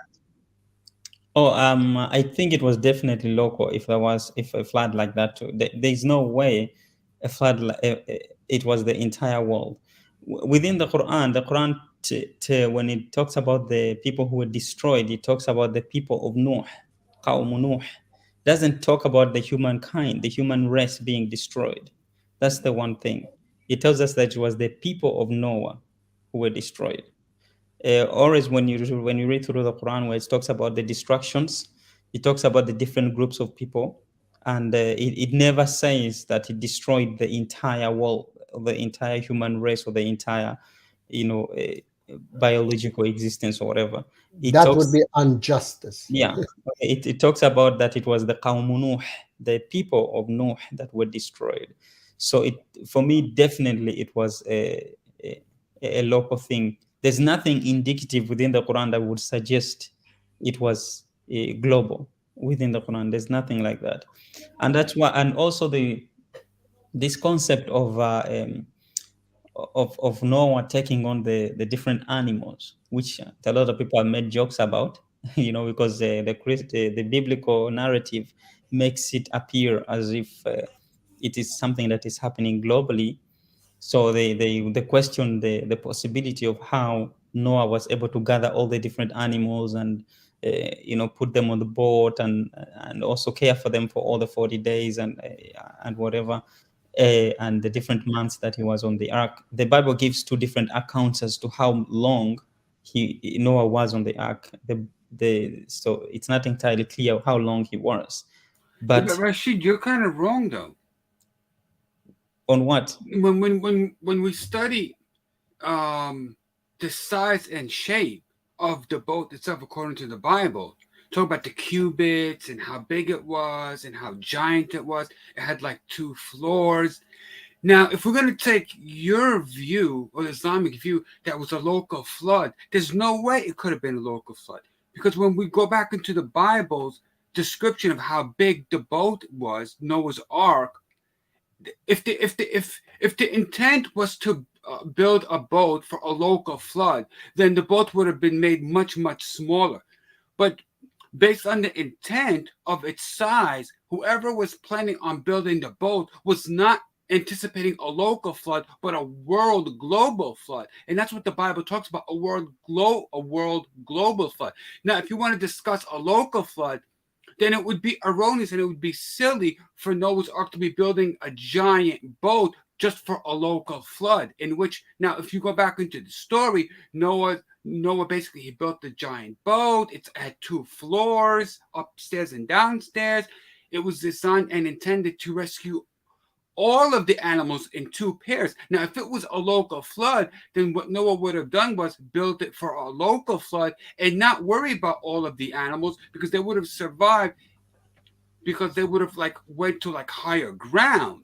So obviously your theory of a local flood is absolutely not supportive of biblical narrative. No, that's And he said. on time, wouldn't you agree with that logically? That's what Tacos, he said that it is Islamic. Islamically, it's a local flood. Biblically, but I know. But if I you're going to kind talk of about the agree with Islamic that. version, then you're going to have to come up with an Islamic version of Noah's Ark, because the biblical narrative, it was never built just for a local flood. It was a worldwide flood. Yep. So that's where you're stuck. And Tacos, wouldn't you agree as far as biblical narrative goes? Wait a second. I think I agree with Tacos. Let me respond to some of the things you say. You said that I would have to come up with a reasoning for the ship's size. Yeah. There's no ship size within the Quran. I know, but you talk about a tiny boat compared to a local flood. If you're preparing for a local flood, then you're not going to build it to the shape and size of a biblical view. Tacos, No, but I'm saying that Yes, Rashid is talking according Quran. But- You're talking according Bible. So this is I the get that, but if he's going to talk about the Quranic view, then he's going to have to come up with an alternative both to that of the Yes. Bible's view, I think he was going to say, yeah. right? Anton, What explain it. about- Doesn't it make sense? Brother Yeah, Rashid? I kind of agree with Tacos. How about I want to ask Rashid and Muji, what about the mountain-size waves that are described in the Quran? Yeah, but those are explained through exaggeration of how we would conceive of it. Okay, that I described. It's like if I was, for example, to describe of a flood that took place locally, I would also describe it as huge as mountains, or with exaggerated speech like that. So that's no problem to understand that. But the thing is that as going back to the question that you posed earlier, where I was telling you that firstly the Quran does not give, it does not give the size of the boat. Why? Because for us it's irrelevant of how big the boat was, and I'll tell you why it is irrelevant. But it's not irrelevant. I was It just can't telling be you why. irrelevant. It cannot be irrelevant. Here's why it cannot be irrelevant. It is relevant because when you go back to the biblical narrative of Genesis and you study the whole purpose of Noah's Ark, the whole world was going to be flooded. Everything, not one creature on earth was going to survive because of sin and all that debauchery. And he had to build a boat big enough, large enough to take on all of the animals, all of life in order to repopulate life. You cannot say it's irrelevant. Maybe from the Islamic perspective it's irrelevant, but if you're going to say it's irrelevant how big the boat is, then you can say it's irrelevant how many animals he put on the ship. It's irrelevant how many people were on the boat. The whole narrative, the whole purpose of the biblical narrative and the whole salvation, the whole thing rests on how big the boat is and what was the objective of the boat and what was the purpose. You cannot say it's irrelevant. It's absolutely relevant to the whole narrative. Now, Anton, wouldn't you agree? Wait, let Tacos let him talk. Yes, Brother Rashid. I just don't think that he's understanding what I'm saying. When the stories within the Quran, they're not there for that intent. Is it relevant for your salvation? Is it relevant for your guidance? That's what's in the Quran. Yeah, but if you're going to take that part out, it's completely relevant. It explains the whole reason of Tacos, let the him whole thing itself. Tacos, This let goes him back to continue. the Jewish story. The Noah's Ark is a Jewish story that was passed down to the Christians and the Muslims. It's everything. The whole basis of why we are in this jam in the first place is because of that story. It's important. It's a big deal. It's like when the Titanic collapsed and it sank into the ocean. Recovering and finding and discovering where the Titanic eventually sank, it was a big deal. Now, Okay, Anton, would you agree on this point? Now let Rashid explain, and then you can talk. Tacos, don't interrupt him, please. Yeah, Rashid, please. So I'm saying that when the Quran is speaking about the different stories, it only gives us the relevant details. Okay, what was the story of Noah and what is the intent? The intent is to talk about the mission of Noah and also to talk about the preaching of Noah, which is actually something that is missing within the biblical narrative. The preaching of Noah is missing within the biblical narrative, despite the fact that Noah is referred to as a great preacher in the book of Hebrews, I believe, in the New Testament. Yet there's nothing within the biblical narrative of the preaching of Noah. The entire thing, all that section is left out and only concentrating on the size of the boat and the different dimensions of it. But within the Quran, the main focus is the preaching of Noah, and it's leaving out the other stuff. Now, yeah, but I get that. I believe in the opposite. Listen, wait a second, please. Wait, please. As for the other parts about the size of the boat, okay, is that relevant? I said, no, it isn't relevant for our guidance. Why? Because within the Quran, the stories that are told for a specific reason, okay? And the size of the boat would not be relevant to us in terms of our guidance. That's why it's not mentioned. Okay, The but that's story- your narrative. But I'm talking about it from the biblical narrative. Yeah, but I'm not And talking Anton about made the a good. Bible. Yes, he's I'm not talking about I'm not from talking about Quranic. the Bible. Okay, you keep saying Bible, but not talking about the Bible. You have Yes, to put we're that talking- aside for a second. Yeah, and Yeah, then you wait, mentioned the Bible. wait, Ah. tacos. I'm telling you why you're wrong. No, tacos. Anton asked us about Quranic Quranic narrative. view. Yes, view, and we are talking, Brother Rashid explaining Quranic narrative. So now what Bible says, that's you don't have to But I know, asking us. but Rashid thinks it was. But Rashid thinks that it was a local flood. When I'm telling Not you this, Rashid according to biblical thinks. narrative, it No, was no, not a local no, flood. Can I tacos. ask a question? Tacos, not Rashid Rashid thinks. No, not Rashid thinks. It is we Muslims, we believe in this. Okay, it is. But you're wrong. But I know. Okay, But if you no but problem. if you believe it was So a yes, local no flood, then you're problem. wrong as far as No, the we're biblical not. narrative goes. So No you problem. cannot It's use wrong. the Noah's Ark as the boat as your metric when your metrics are completely wrong. We are this not is wrong because you cannot prove you're right. yeah. I can prove I'm right because when you So go back can I to ask you something, Right, Rashid? yes, You're yes, right. Anton, yes, please. Go ahead. So, so my question is, are you then saying, do you believe that Muhammad was exaggerating? Is that what you're saying? No, I'm saying that in certain times when you're describing some phenomena, okay, you have to use certain types of language, certain types of speech in order to speak about the event, the greatness of the event, of the magnificence of an event. So you have to use these sorts of words. They're understandable in all languages. To say that, oh, that thing was as high as a mountain. Like, for example, if I say that person is as high as a building, it doesn't mean literally that person is high. It's just the way we speak. So the Quran speaks in a familiar way that people knew, that people understood. When it says it was as tall as mountains, they obviously did not think that it was as tall as mountains. Okay, they just thought that it was tall. That's just what it means, that it was extremely, that the waves were extremely high. Now, as for the size of the boat, I go back to that within the Quran. When the Quran talks about the animals that were taken onto the boat, it doesn't talk about animals that are being removed from Africa and different kinds. It's just talking about the animals that were within Noah's vicinities, the animals that were there. And I think that they were only limited to domestic animals because Noah was a farmer. So those were limited to those animals which they had there. So Noah was told, okay, take from each 2 by 2, 2 of 2. Actually, within the Quran, it just takes وَمِن كُلٍّ زَوْجَيْنِ اثْنَيْنِ. From each 2 of 2. It doesn't even say which kind of animals or clean or unclean, all that stuff. No, it just tells him that from each of the animals that you have, take 2 by 2. That's it. It's as simple as that. Not go out and collect lions and tigers and leopards and all that kind of stuff. No, because this was a local thing that was happening between the people, within the people of Noah.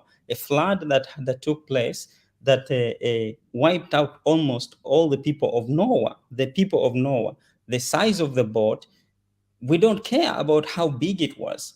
We just care about that. Okay, this great event that took place in the past, where God showed favor to this family of Noah and decided to rescue Noah and his family. And we look at the preaching that Noah had and how relevant it is to the time of the prophet as well as to our lives. That's what we are looking at within the Quranic narrative. Now, okay, but here's the thing, though. I from- still believe there's a flaw in your thinking. Have you ever lived in a city or town where like a hurricane comes in, like a Category 5, and floods the whole city, like in Texas or Florida, where you have like 10 feet of water? Have you ever experienced like a 10-foot flood? Well, but I've seen them. But have you ever experienced it yourself? No.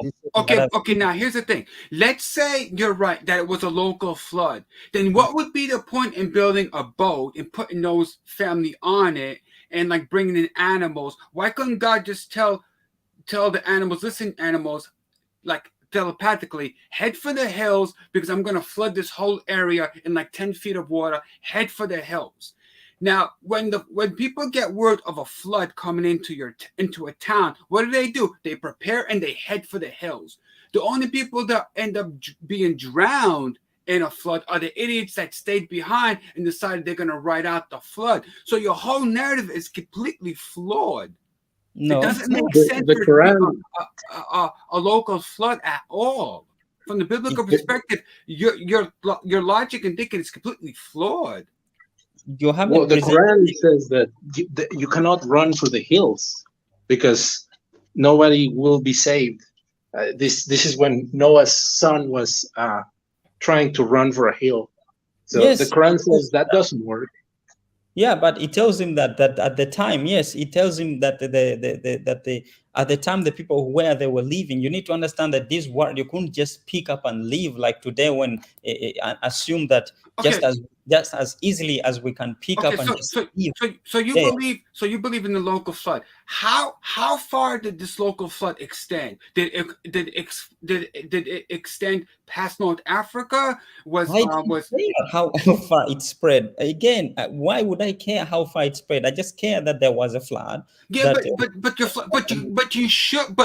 my argument is that you should care. If you're going to say it was a local flood, well, how far did the flood extend? Like when I'm thinking in modern terms, when you have a city when a category 5 hits a city and floods a city, we can measure how far the city is flooded. Now, there's always places to head for the hills. Now, when you say there is no, like, how far did the flood extend? Did it extend five countries in Africa? Was it past North? Was it past Egypt? Like, how far does the flood extend? Okay, now it's irrelevant. It cannot be irrelevant. That's what I'm telling you. Your thinking and your logic is flawed. No, Brother Rashid, let me ask Anton, Brother Anton. I would like to ask you, do you know where Noah was living? Which area he was preaching and living? Do you know that? Anton? You are muted. Let me see. Anton? Okay. All right. Maybe you can answer. Tacos, maybe you can answer because supposedly Noah lived in the Middle East area, Middle Eastern region. Okay, Israel, Middle East. Let's say what? No, tacos. Middle East, like Jerusalem. You can say the Middle East, the Levant area. Okay, remember the Noah's Ark. That's why tacos. That's why I was going to ask Anton, but I don't know somehow because I want ask like yes and no. I don't want very long. I'm explaining to you. Yes. I don't want that. No, I want to know. Noah's Ark is a Jewish story. Okay, look. Jesus, peace be on him, was living in Jerusalem. Okay. Yeah, I'm telling you where the flood never is supposed to have taken place. No. I'm not talking about the flood. Let's first talk about Noah's. Prophet Muhammad was living in Mecca, and then he just moved to Medina. He wasn't living on entire planet or entire Middle East. Jesus just in a town, in a city. Okay, that city was at that time was much smaller than today's Jerusalem even. Okay, so Noah was, let's say he was living in Jerusalem. How far his message was going? Can you explain for me? How far was it? His message going to Latin America or to South Africa or to Australia or to New Zealand? Was it his message going no, there? Because the narrative is based on a single family who's righteous, living around, living. So how far his message was going at that time? Can you tell me, please? Well, I'm trying to explain to you. Yeah.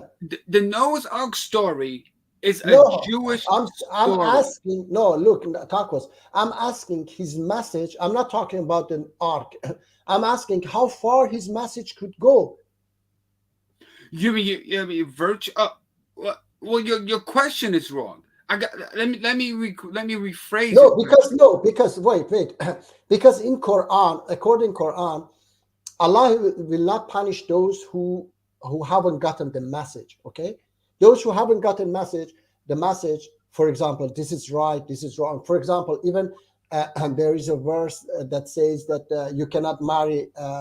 Was that Brother Rashid your father's wife, something like that? Yeah, Brother Rashid. Okay, except for what has happened before. Yeah, it is in chapter 4, I think. Yeah, Brother Rashid. Yeah. Yeah. So except for what happened before you get this message. So Allah is not going to punish you for what you didn't know. All right. So if Noah's message didn't reach Indonesia, and Allah or God punish people of Indonesia who do not follow Noah, okay, who reject Noah's message, then that's absolutely injustice. Okay, that's absolutely wrong.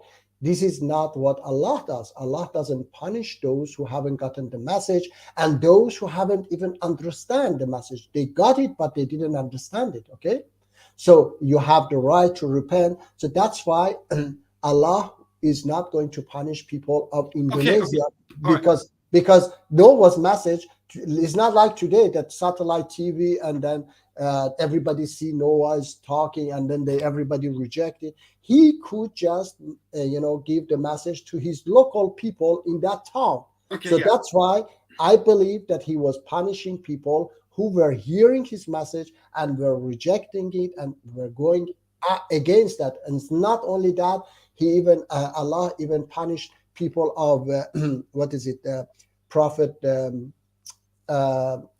forgot his name. Lut, Prophet Lut. Yeah, they were also in a city and he bombarded that city with fire and so on. So it was just that people also, again, it was a local punishment.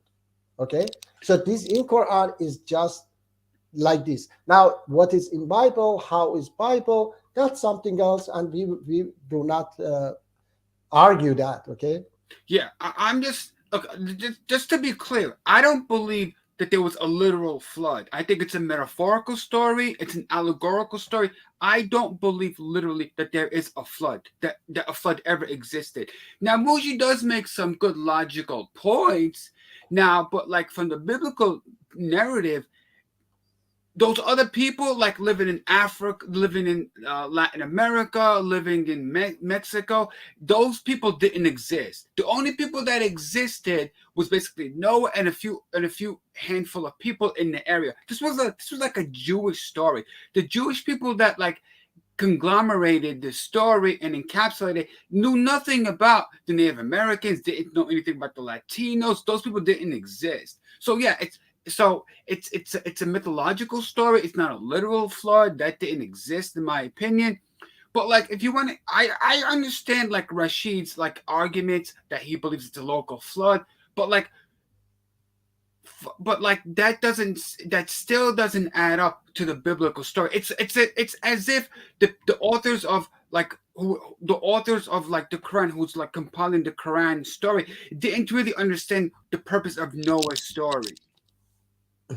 It's like they're talking about two different boats and two different like mythology and two different accounts of history. Yeah, it's somehow it's two different stories. Yeah, it's a different story. It's a different mythology. It's a different it's a different reinterpretation. That's what I'm saying. Yeah, it is the same story but two different versions of it. Yeah. Yeah, that's that's basically it. Yeah, two different versions of it. Yeah. Okay, Anton. Yes, you are back. Somehow. Yeah. We couldn't. Sorry, I had to be absent for a minute. I think somebody asked me something and I couldn't answer. Yeah, no. I was because I was going to ask you, but I asked Tacos, okay, because you couldn't answer. You were not there, perhaps. Anyway, so I asked Tacos, and we came to this agreement. Even like Tacos believe that it was some metaphorical story. I believe myself as well. It's in this way, I believe that it was. I even can believe, like this Tacos, that he would take natural disaster and use that, like this. There was a town in it was in Italy that was destroyed by a volcano. And everybody were totally, killed. There is the remain there today. So that story could be the story of Prophet Lot. Yeah, I think it's the name is the same in English as well. Yeah, tacos. Prophet Oh, you Lot. mean Lot? You mean the story of Lot? Lot, yes, Prophet Oh, Lot. yeah. Not That It, could it be is Lut in Arabic. yeah. Yes, Lot in Arabic, yeah, brother Lot. But that could be a natural disaster that God could take that one just to threaten people, to make them afraid that, look, if you do not follow my orders, this is what will happen to you. And it would have been the story of Prophet Noah could be also a tsunami. Okay, a tsunami came, like the Indonesian tsunami. So he could have taken those stories and say that this happened and I did it. And in reality, he could have done it. All this, it is in his control. Yeah, all this tsunami and natural disaster, earthquake, these are in his control, and he can stop them. So he does it, or he allow it to happen whatsoever. He can use them and say that these are what I have done against those who didn't listen to me, and so on. I punish them. So he's God. He can do whatever he wants. But I do not believe myself either that it was the entire planet. It was either a just natural disaster or phenomenon, or even if he did it, then it was local things, because it shouldn't influence people of Indonesia or Australia or those parts. Japan is, I think they have never had a prophet. They have never heard about Noah. Even today, I think most of them don't know who is Noah and his message. I don't. Yeah, and if we think about it like a metaphorical story. Now, don't forget the Phoenicians who were living in the Levant area. They were master shipbuilders. They were sea merchant people. They were familiar with the sea. Now, if it was a local flood, then I'm pretty sure people would have been aware that a flood's coming. Let's build a bunch of boats and let's get into the sea. Like the Phoenicians were very, very skilled at building ships and boats. Now, I mean, I don't understand why the whole like Noah's Ark thing. For me, it's kind of silly to be taken literally. Like why it doesn't, the whole story doesn't make sense. Even though even Rashid's idea of like a local flood still doesn't make sense either. Yeah, it doesn't make for me sense either, because it doesn't. Yes, because if you want to save the animals for animals of a city, okay, then I don't know. I mean, maybe they can just move another. Yeah, like anytime you see animals, like animals generally know when to get the hell out of town. When the animals know they could just flee to the mountains. They'll flee to the only time animals drown in a flood is when their owners keep them trapped inside their cage. Mm-hmm. So the whole story doesn't make sense. Even the local flood doesn't make sense either, because like we discussed, the boat is way too big for a local flood according to the biblical narrative. So you have to come up with an alternative boat to explain the local flood, because you can't do it with the biblical narrative. So you have to come up with an alternative boat. Okay, Tacos, what is important for me is what these messages, all the messages in these books, can change, how it can change our lives today. Okay. Yeah. So a local flood several thousands of years ago doesn't change anything in our life, our daily problems, and so on. So that's why I'm not going deep in them. It doesn't make me, sad if it is local or globally. Okay. And the problem with the Noah's Ark story, it assumes that everybody is bad except this one guy and his family. How could that possibly be true? Mm-hmm. Yeah, right? People, there are good people, there are bad people, there are corrupt people, but to assume that the whole planet of people, and then it's not only that. How about children? Children are not. Yeah, bad. They don't even know. They don't even understand.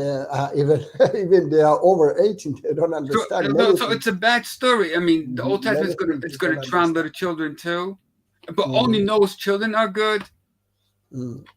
Anyway, it's a bad story to use.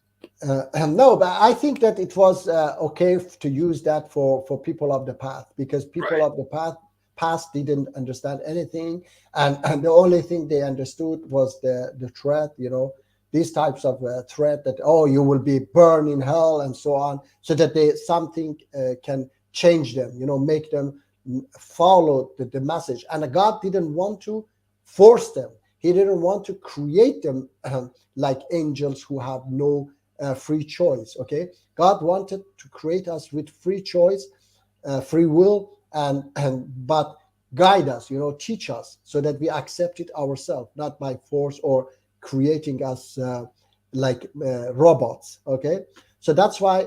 And they were very backward in the past, so they didn't understand anything, and that's why they needed there should be some kind of threat. Okay, like hell, heaven, and all these things.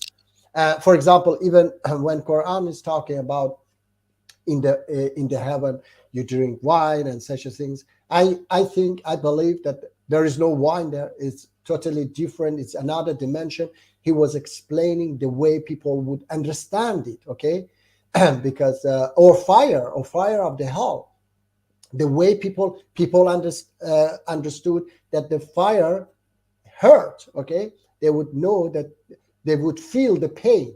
Okay, but if he would say something else that we have never experienced, we have never touched in another dimension, then it's not possible to understand, even for me today. God says that you will have this enjoyment. Okay, I don't know, something that today we have some beautiful enjoyment that is in the modern time, but in the past they wouldn't have that. I don't come to that example, but for sure there are things that in the past was not didn't exist, like maybe flying, some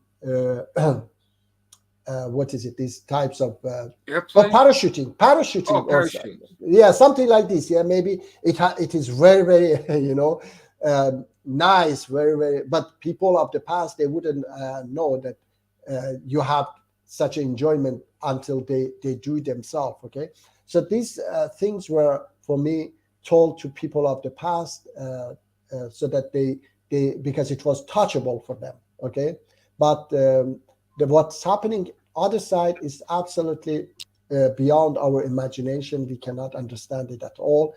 And the enjoyment of the heaven is beyond our understanding, totally beyond our understanding. Okay. So what about Solomon? Okay, what do you mean about Solomon?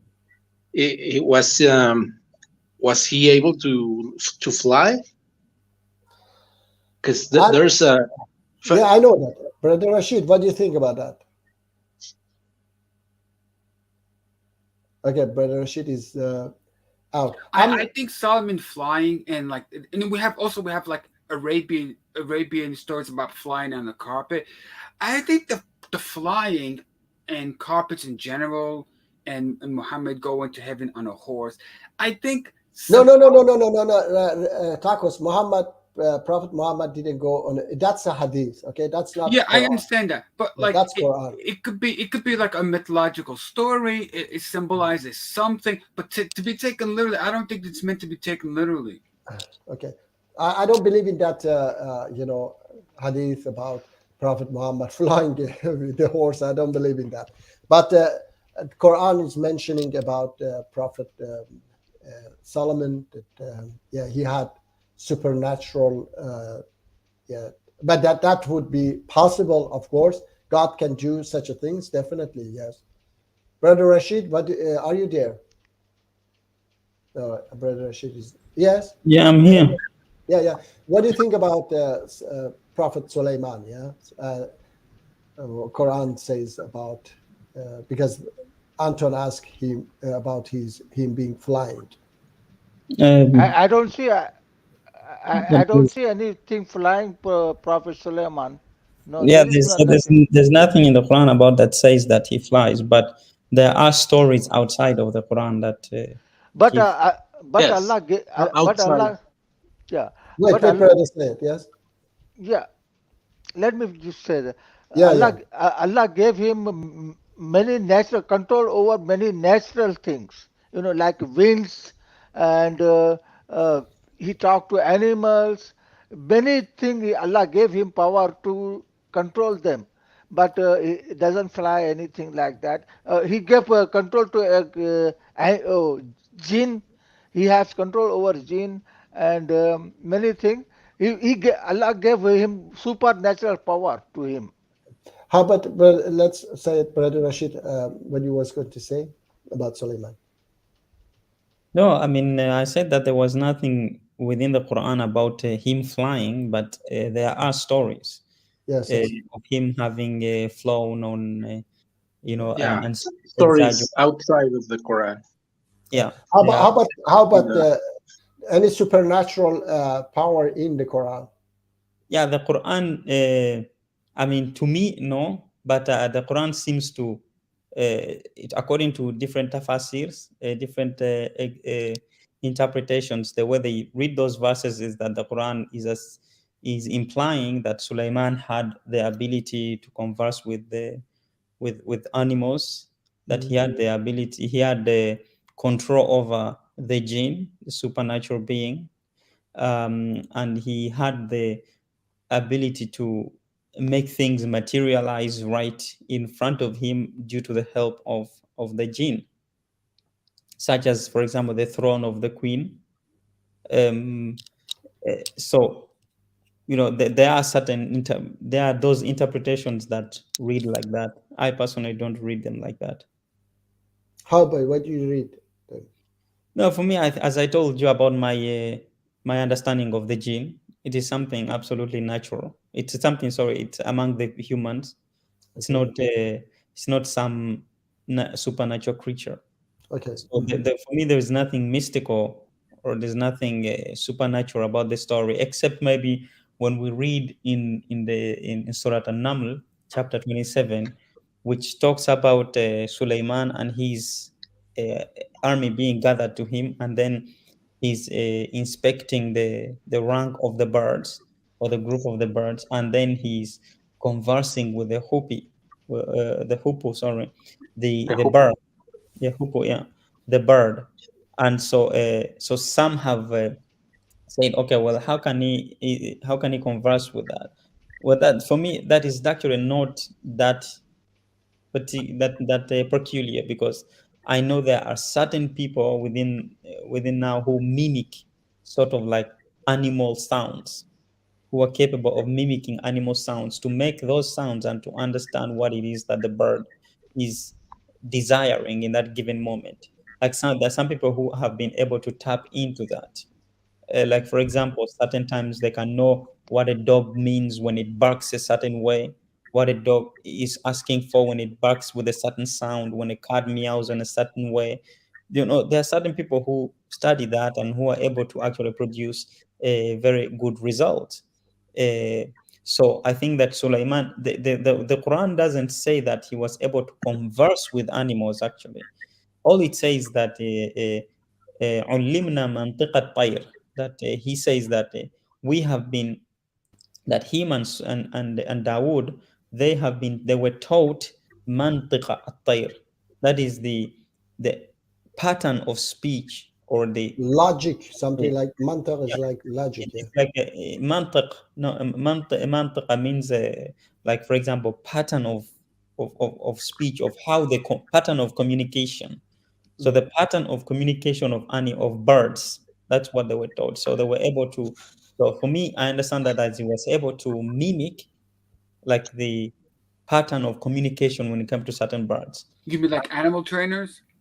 What? Like animal trainers, like at like the zoo? Yeah, yeah, like that. That he was able to mimic that, and also, and sometimes he could glean as to what the different animals were conversing. You mean like No, the parakeet, the talking birds? I think you Parakeet. guys misunderstand that. Prophet Suleiman, he actually talked to the animal. The animal do have a language. Whatever they have language, he communicate with them. This is Yeah, but he he can has. talk. he didn't communicate. He didn't speak to them in Hebrew. That's just No, foolish. no, no, no, no, no. That's not what. He spoke Hebrew. No, no, no, no, no. Whatever Animal, language he spoke, ancient animal, Hebrew or whatever, he didn't animal, communicate with them in that language. animal do not communicate human communication language. They don't Yeah, speak I human said language. What pattern of he look, animal, they do communicate. They don't speak language, but they have communication. They have what I was saying. understanding sound of the. They have sound and they have understanding of those sound. So Solomon, he understand their sound, their That's what I communication. was saying. That's Yeah. what he was saying, Sayed. That's what I was saying. Okay, that he was able to mimic the pattern of communication of the birds. Yeah. And then Taco said also like a Yeah, train. like animal to marina, that kind of way that he was able to mimic through that. And then you have the story of him reaching the valley of the ants, where which Wad Naml, which he reaches on this valley of the ants, and then Do you think it was people? I'm sorry. Do you think there was people? Because I read an interpretation that it was the tribe of the Namal people, that was their name, but they weren't really ants. It was people. Yeah, I have heard that, but I don't find it credible. I think because when you read the story, first of all, it says that it says, "Go into your houses, lest Suleiman should trample upon you and his horses, or his soldiers." If these were people, that's just weird. That the people would be trampling upon, and the word that is used there, Stomp. to stamp upon, basically on, it's weird to use for human beings, that I That's what stamped I thought. upon. It's weird to say it like that. For me, it's talking about that. And here it doesn't say that Solomon conversed with the ant. No, it just says that Suleiman heard. So we don't know exactly how he heard. Is it because he could understand the communication pattern of ants? I don't think so. I think that it was because he was told that God gave him revelation that informed him of what that, hey, there's a group of ants, and he was informed of what the ant had said. But this is a conversation between him and Allah, inspiring him of what the ant had said. It wasn't conversing directly to Sulaiman. No, no, Namla, Ya I, ayyuhan namlu, udkhulu masakinakum. That's what it says. It didn't converse with him. It says, وَقَالَتْ نَمْلَةٌ Naml, an ant said, Ya ayyuhan naml, O ants, udkhulu masakinakum. Enter your dwellings. La yahtimannakum Sulaymanu wa junuduhu wa hum la yash'urun. So that Sulaiman does not stumble or trample upon you while they are unawares. Then it tells us, فَتَبَسَّمَ ضَاحِكًا مِنْ قَوْلِهَا. And Sulaiman, he smiled and laughed at what it said, what the ant had said. وَقَالَ رَبِّ أَوْزِعْنِي, and he said, "Oh my Lord, enable me to be thankful over the favors that you have bestowed upon me." There's no conversation between Solomon and the ant. He just happened to smile when he heard what it was. We don't know in what way he heard what it said. I think that it was through revelation, rather than him having understood what it said, because we are told in that same chapter that the pattern of speech that he was taught was mantiq al-tayr, birds, not mantiq al-hayawan, animals. No, it was the pattern of speech or the pattern of communication of the birds, just the birds. Sheikh Muttasim, Salam alaikum. Hello? Is he muted? No, he's not muted. Sheikh Muttasim? I cannot hear him. No, not me. Hello, either. guys. Can you hear me? Yeah, salam alaikum. Walaikum assalam, guys. Nice to see all of you here. And a very interesting conversation. Salam alaikum. I'm just listening for now. No problem. Thank you very much. Welcome to our conversation. If you have any question, that would be great. Yeah, I think the Solomon topic is very interesting. The brother was explaining about how he conversed with birds and not animals. So I think this is a very interesting point to like discuss.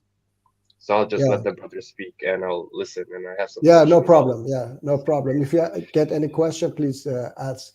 Brother Rashid, thank you very much for that explanation. Of course, very nice, as always, Brother Rashid. Yes, Anton, you have any question? No, I think those were my questions. I do like I like parakeets a lot. They are nice animals. Okay. Yes. All right. Later we will talk. I wanted to actually continue to talk about the Satan. But maybe another time. Yes. Satan. Really? Yeah. Shaitan. Yeah, we could talk about it. Why not? Because Mushi loves the devil. Yes. Yeah. What would you like to say? What would you like to say about Shaitan? Mushi likes the devil because Mushi. All right. Okay. Let's. I would like to ask Brother Rashid. Okay. But Mushi, the devil is capitalism. Brother Rashid. Okay. According me and my organization, Takas, wait, please. Let me tell Brother Rashid. According to us, Quran mentioned that story, 4 times about Satan, and there is somebody should be muted. I think I will mute Sayed. There was some background noise. Quran is talking about that story between the conversation between between Satan and Allah, like chapter 4, verse 14, 15, 16. Satan said, "Reprieve me until the day they are resurrected." Until the Qiyamah, the end. And Allah said, "Indeed, you are of those reprived." Satan said, "Because you have put me in error, I will surely sit in wait for them on your straight path." 2 chapters, Allah subhanahu wa ta'ala talk about these. And then in 2 other chapters, Allah subhanahu wa ta'ala add 1 verse in this conversation. Says that that extra verse is that, for example, chapter 15, verse 35, 36, 37, 38, 39. "And indeed upon you is the curse until until the day of recompense." He said, the Satan, "My Lord, then reprieve me until they are resurrected." Allah said, "So indeed you are of those reprived, but until the day of a known time." Al-Waqt al-Ma'lum, in Arabic, So in 2 chapters, Allah subhanahu wa ta'ala add this verse that says, "but until a known day." And this is our interpretation, that this day is the day that we believe that the Messiah, which is Mahdi, he will come. Satan will not exist anymore. According to this verse, also Satan has a time, not until the Qiyamah, the end, but a certain time. Allah doesn't mention that. And according to us, it is until the Mahdi society. And we believe that Satan is the symbol of that capitalist system, and Mahdi is the symbol of that equality system, that when that equality happens, Satan will not exist anymore, because Satan has no control over people anymore, and people will not do bad deeds. And these the Mecca, the equality, the dress of equality, is also the symbol of that equal world, that Allah wants to see us all equal everywhere, not only in Mecca. And that's why he wants us to reject the opposite of that equality, that the symbol again is the Satan. And that is why I believe that Satan will disappear from our life one day according Quran. And then there is a hadith that Prophet Muhammad says that even one day is left from this world, and what the Mahdi, somebody will come called Mahdi, and he will prevail justice as much as there were injustice. So what is it? It is 100% justice, not 50% or 60%, but it is 100% justice. And that's what we believe, that it's going to be that equal world. One day is going to happen. And Allah subhanahu wa ta'ala also says in Quran that one day the righteous people will rule and inherit the planet. So this is all, when you put all these pieces of, puzzles together, you get this picture that one day there will be no, drug cartels, there will be no weapon cartels, there will be no any of these type of things that trying to sell their products. So that's why they create conflicts and all these problems. They produce all these problems on this planet. So one day all this will disappear and we will live in peace and love. Oh, So Now let's Brother Rashid. Real quickly. I want to add to what Muji had said.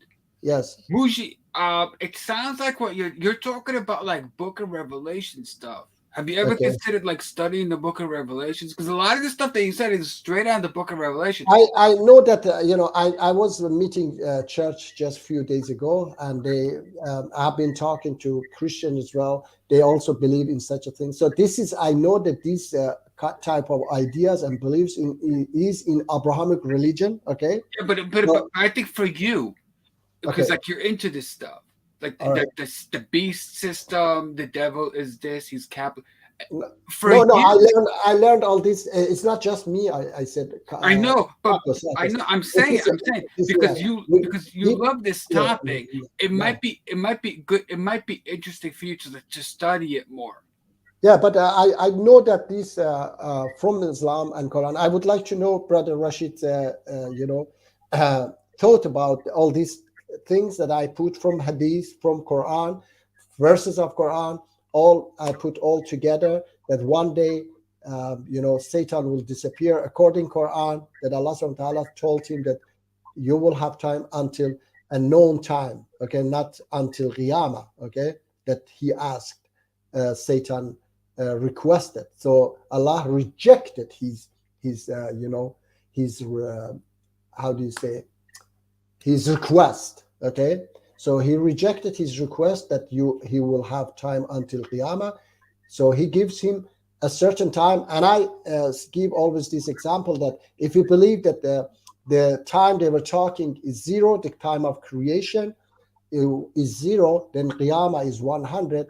He gave him a time between 0 to 99 or 80, something like that, not until 100, okay? So one day, maybe if today we just imagine that today Satan's time is until 90 and today is 89.9. Tomorrow we wake up and Satan doesn't exist anymore.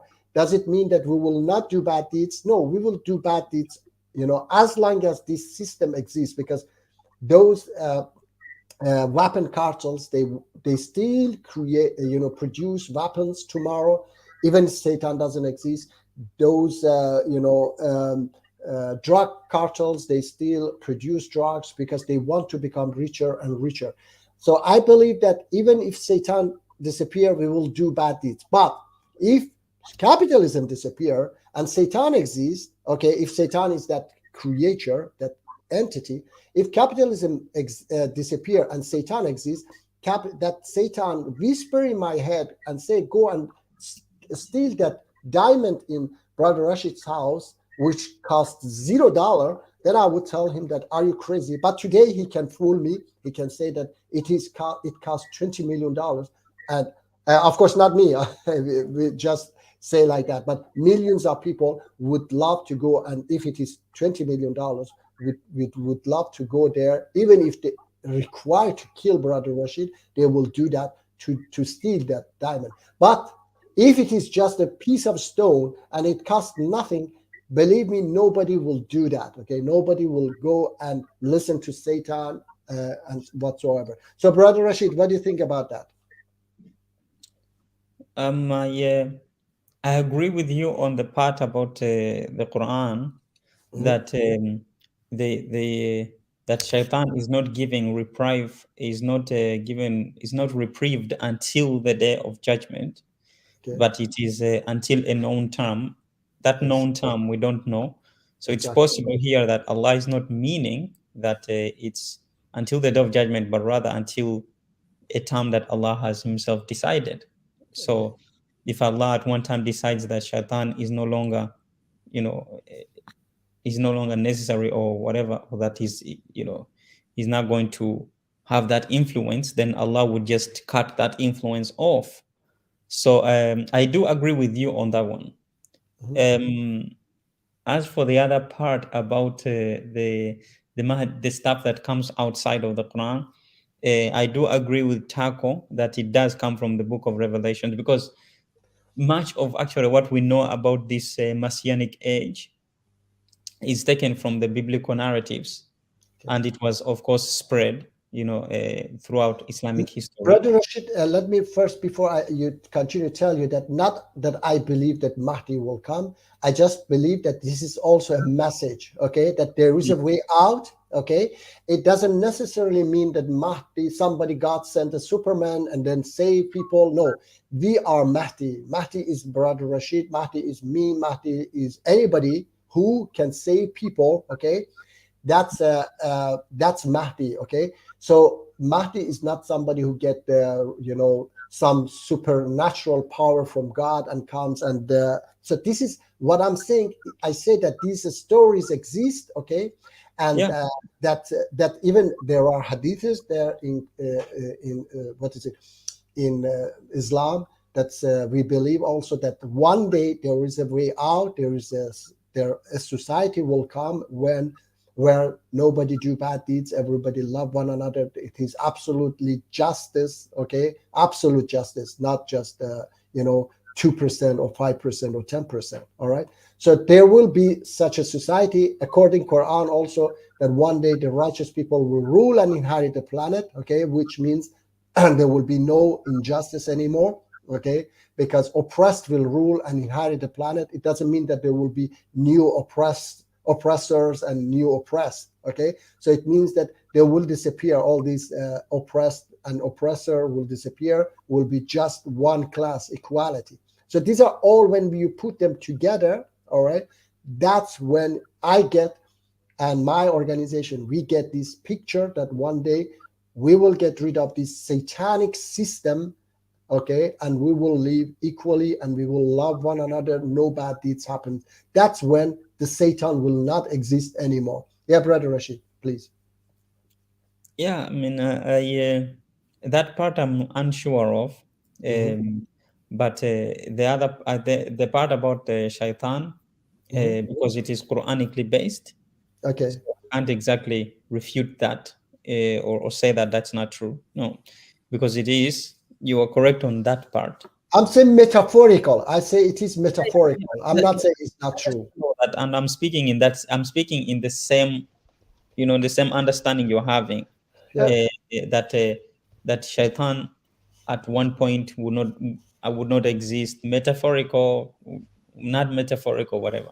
I'm saying within the Quran that maybe you are correct on that one. That I can say that, okay, looking at the Quran, you have a point that Allah doesn't directly say that Shaitan will be given reprieve until the day that they are raised. That he's only going to be given reprieve until a time that Allah has determined. Decide. So I have a question. Did Allah say He created jinn from smoke? Yes or no? Or is just a metaphor? It's just a metaphor.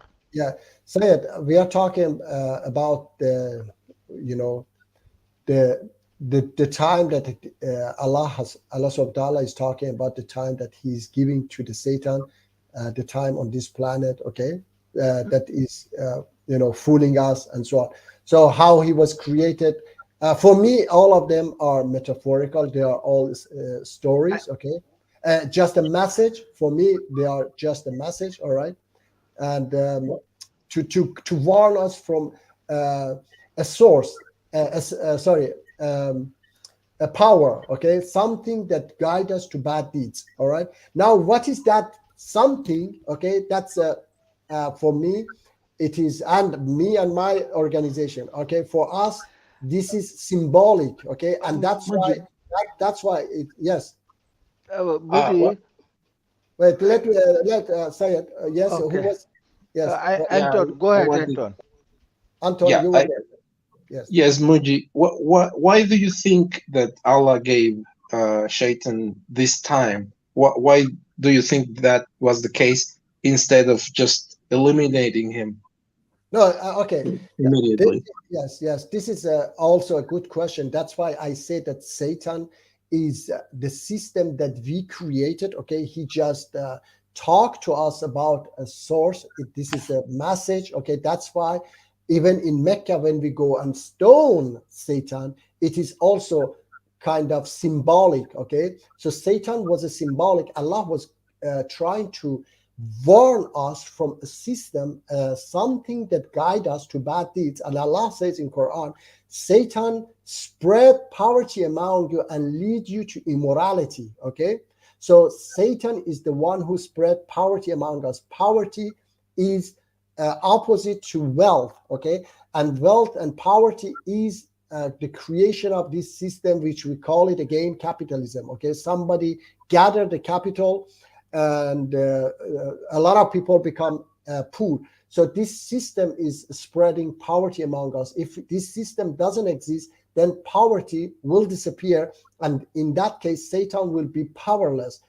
Satan's, weapon in this verse is poverty. Without this capitalist system, poverty will not exist. So he will not have any power to guide us to bad deeds. So he guides us through poverty to bad deeds. Okay, and anyway, this is what we believe, that as long as this system exists, people will do bad deeds because they want to become billionaires. They want to sell their weapons.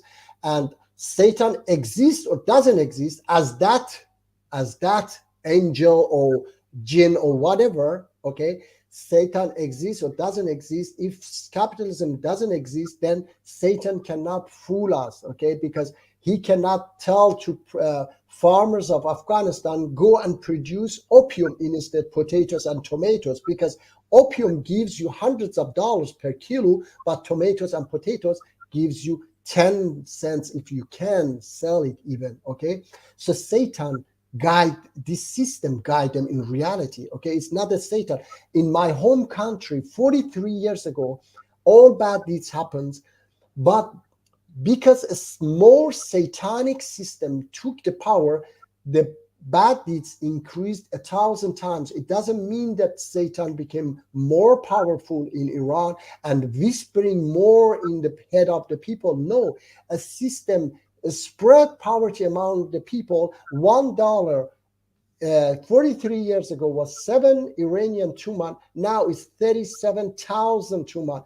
Average salary was more than $500. Now is below $100. So that's why this satanic system spread poverty among Iranian people and guide them to immorality and all bad deeds. I see all of this in practice. Okay. So Iranian regime is Satan, is a satanic regime that guide people to bad deed, lead them to bad deed. Okay, it's not that Swedish people are better people. No, the system is less satanic in Sweden, more satanic in Iran. I believe Satan is the system of the countries. Okay, what do you think, Brother Rashid, about this? Yeah, Can I interject for a minute? Yes, please. Yeah. I'm sorry, Brother Rashid. no, that's I just wanted to ask some clarification from Brother Muji. So, Yes. your case is basically saying capitalism Yes. is Satan's weapon. and Yeah, the more there is or I say, inequality. better to say, in reality, I say capitalism is Satan. Okay. Yes. Okay, Poverty capitalism. according Quran, poverty is Satan's weapon, because Allah subhanahu wa ta'ala says Satan spread poverty among you and lead you to immorality, to fahsha. Okay. Yes. Right. Immorality. I'm just gonna ask a very naive question, Yes, please. because I think I'm the most youngest here, I believe. No problem. Um, Yeah. the alternative to capitalism, from what Yeah. I hear from the history books, has been communism. Okay. Or have No, you, I say if you equal. go even, No. Okay. Let me tell you. That's what I was thinking. Let me tell you, Sheikh. Okay. According our organization, okay, according humanity has two ways. Okay, it's either capitalism or Islam. Okay. Okay. Now you might take it as communism. Okay. We call it equality. Okay. So we believe that is humanity has two ways. Okay, is either capitalism or Islam. And one more thing is that Islam is against this system, is that interest is haram in Islam. That's why those countries, Muslim countries, that they want to live on capitalist, values and system, they have to, they have to fool Allah subhanahu wa ta'ala. When you go to Islamic bank and say, how much is my interest? They say, oh no, we say profit here. We don't say interest, which is the same, because no capitalist system can survive without interest. Okay, you take interest away, all capitalist systems will collapse. Okay, so that's why it is either Islam or capitalism. You cannot mix them together. All right, this is another things. Yes, Sheikh, please.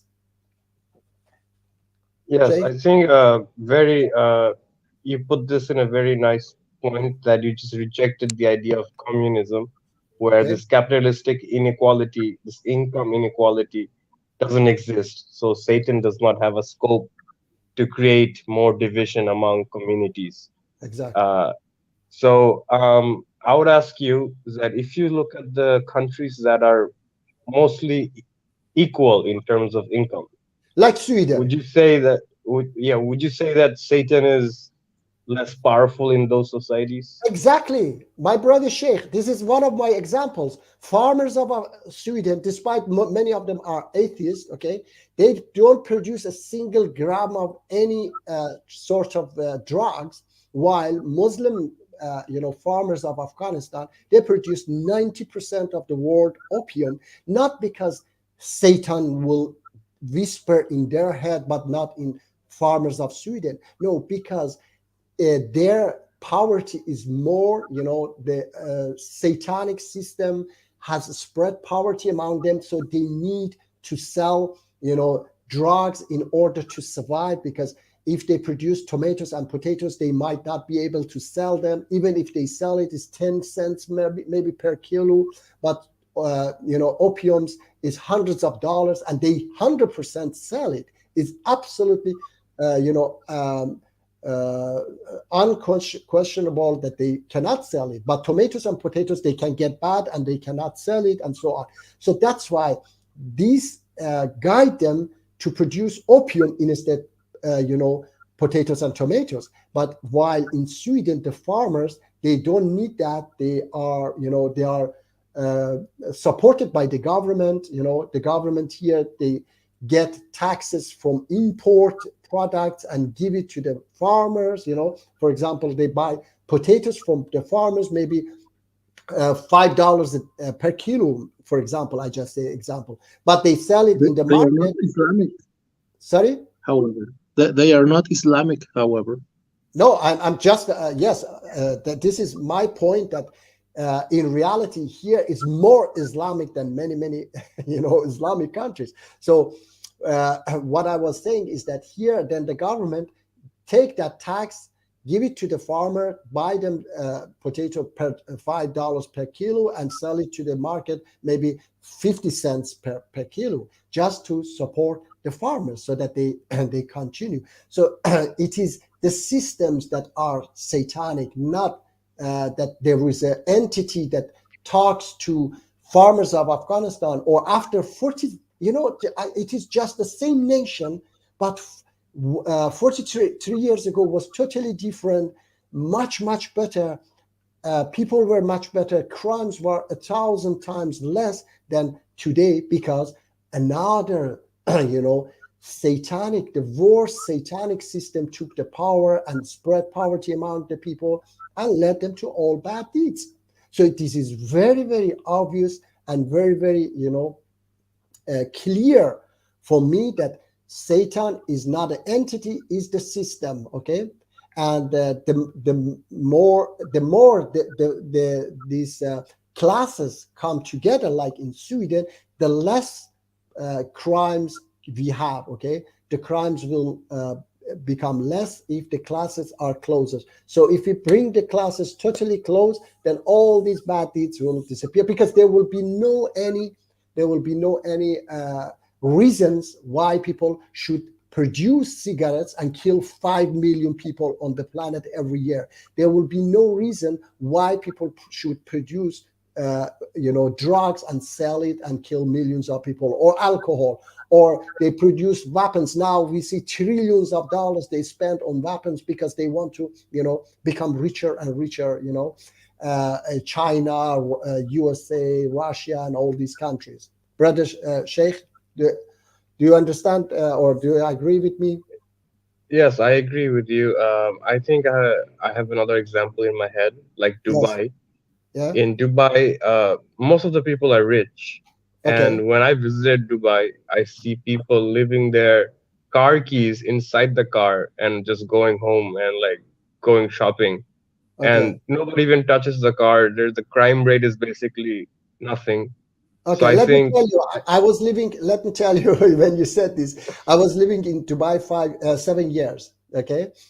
And one day, I don't know, are you familiar with Dubai? You are living there, Sheikh?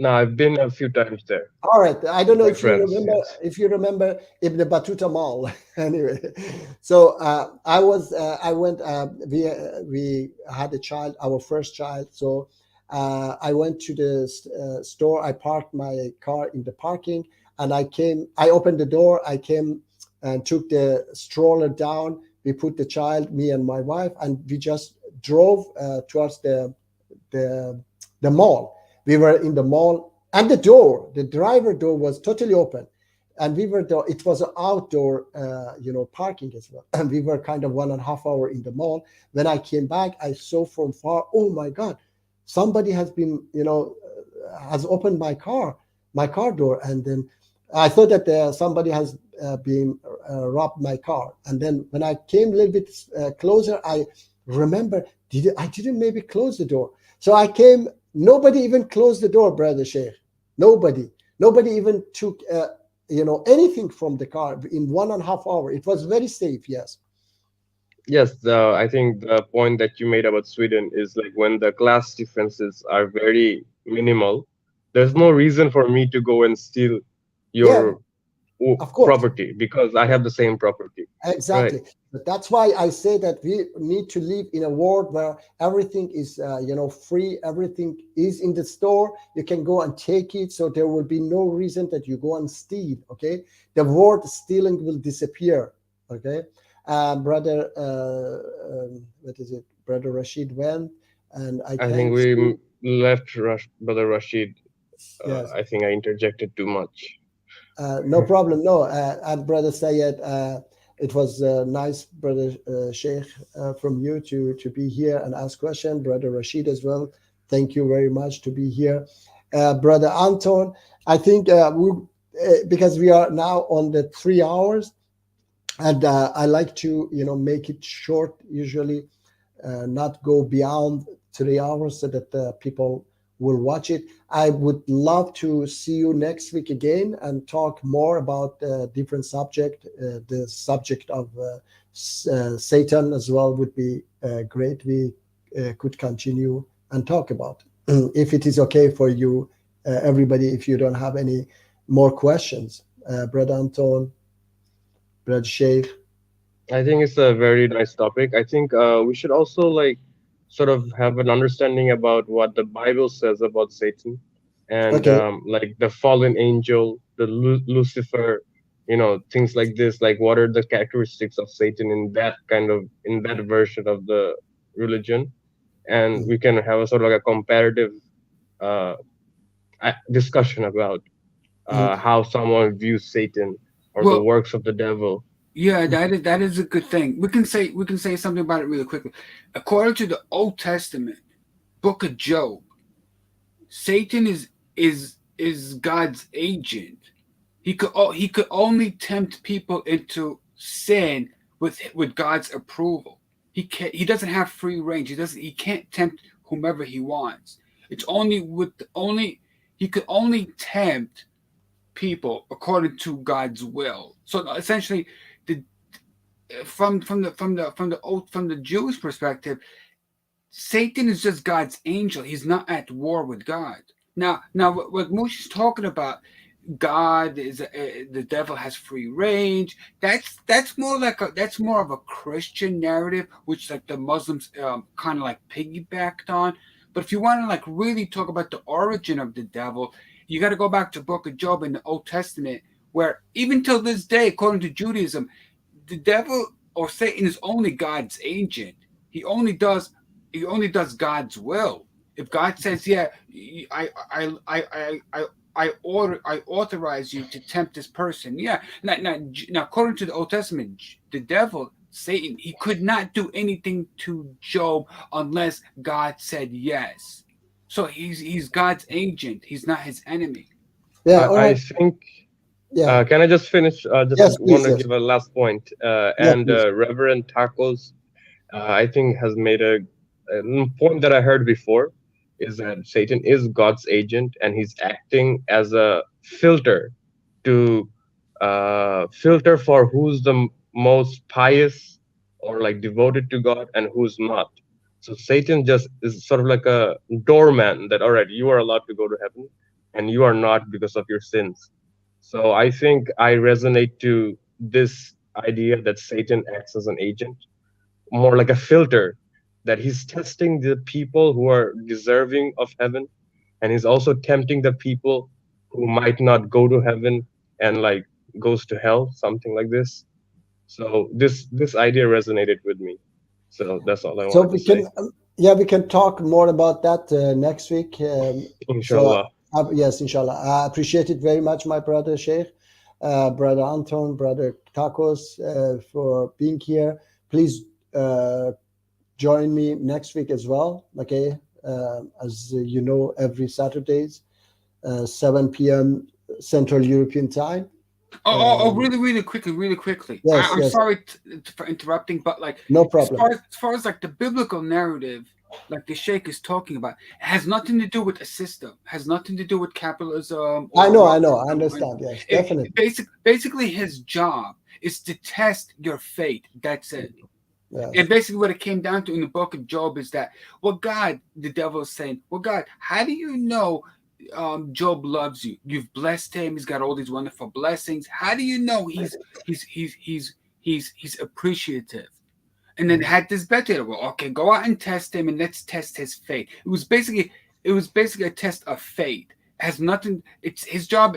Capitalism, Marxism, Leninism, socialism. That's not even a factor. It's all based on. The only thing that Satan can do is test someone's faith and loyalty to God. That's it. All right. It's Okay, not thank you. all these other things. Yes, So thank you. that's a very important distinction that we have to make. Yeah, It's not a thank you. system. And the idea of Satan setting up a system, that's like Christianity in the Book of Revelation, where he makes people to take a mark of the beast, 666. No one shall buy or sell without the number of the beast. So Satan became in the Christianity in the New Testament something that you have to worship. That's a different mythology than what we're talking about. Originally, it's about testing your faith. Marcus, we can talk about it next week more. I love it. Okay. And Well, I that's basically it. Yeah, and I appreciate it very much that you joined us, everyone. Please, I wish that next week Brother Stephen also join us. That would be great. Brother Anton, Sheikh, Tacos, thank you very much, and have a nice day. And Assalamu alaikum. Assalamu alaikum, my brother Sheikh. Thank you very much. Take care, everyone. See you guys All right? later. See you Bye-bye. guys later. Thank you. Take care. Bye bye. Before I go, I just play these.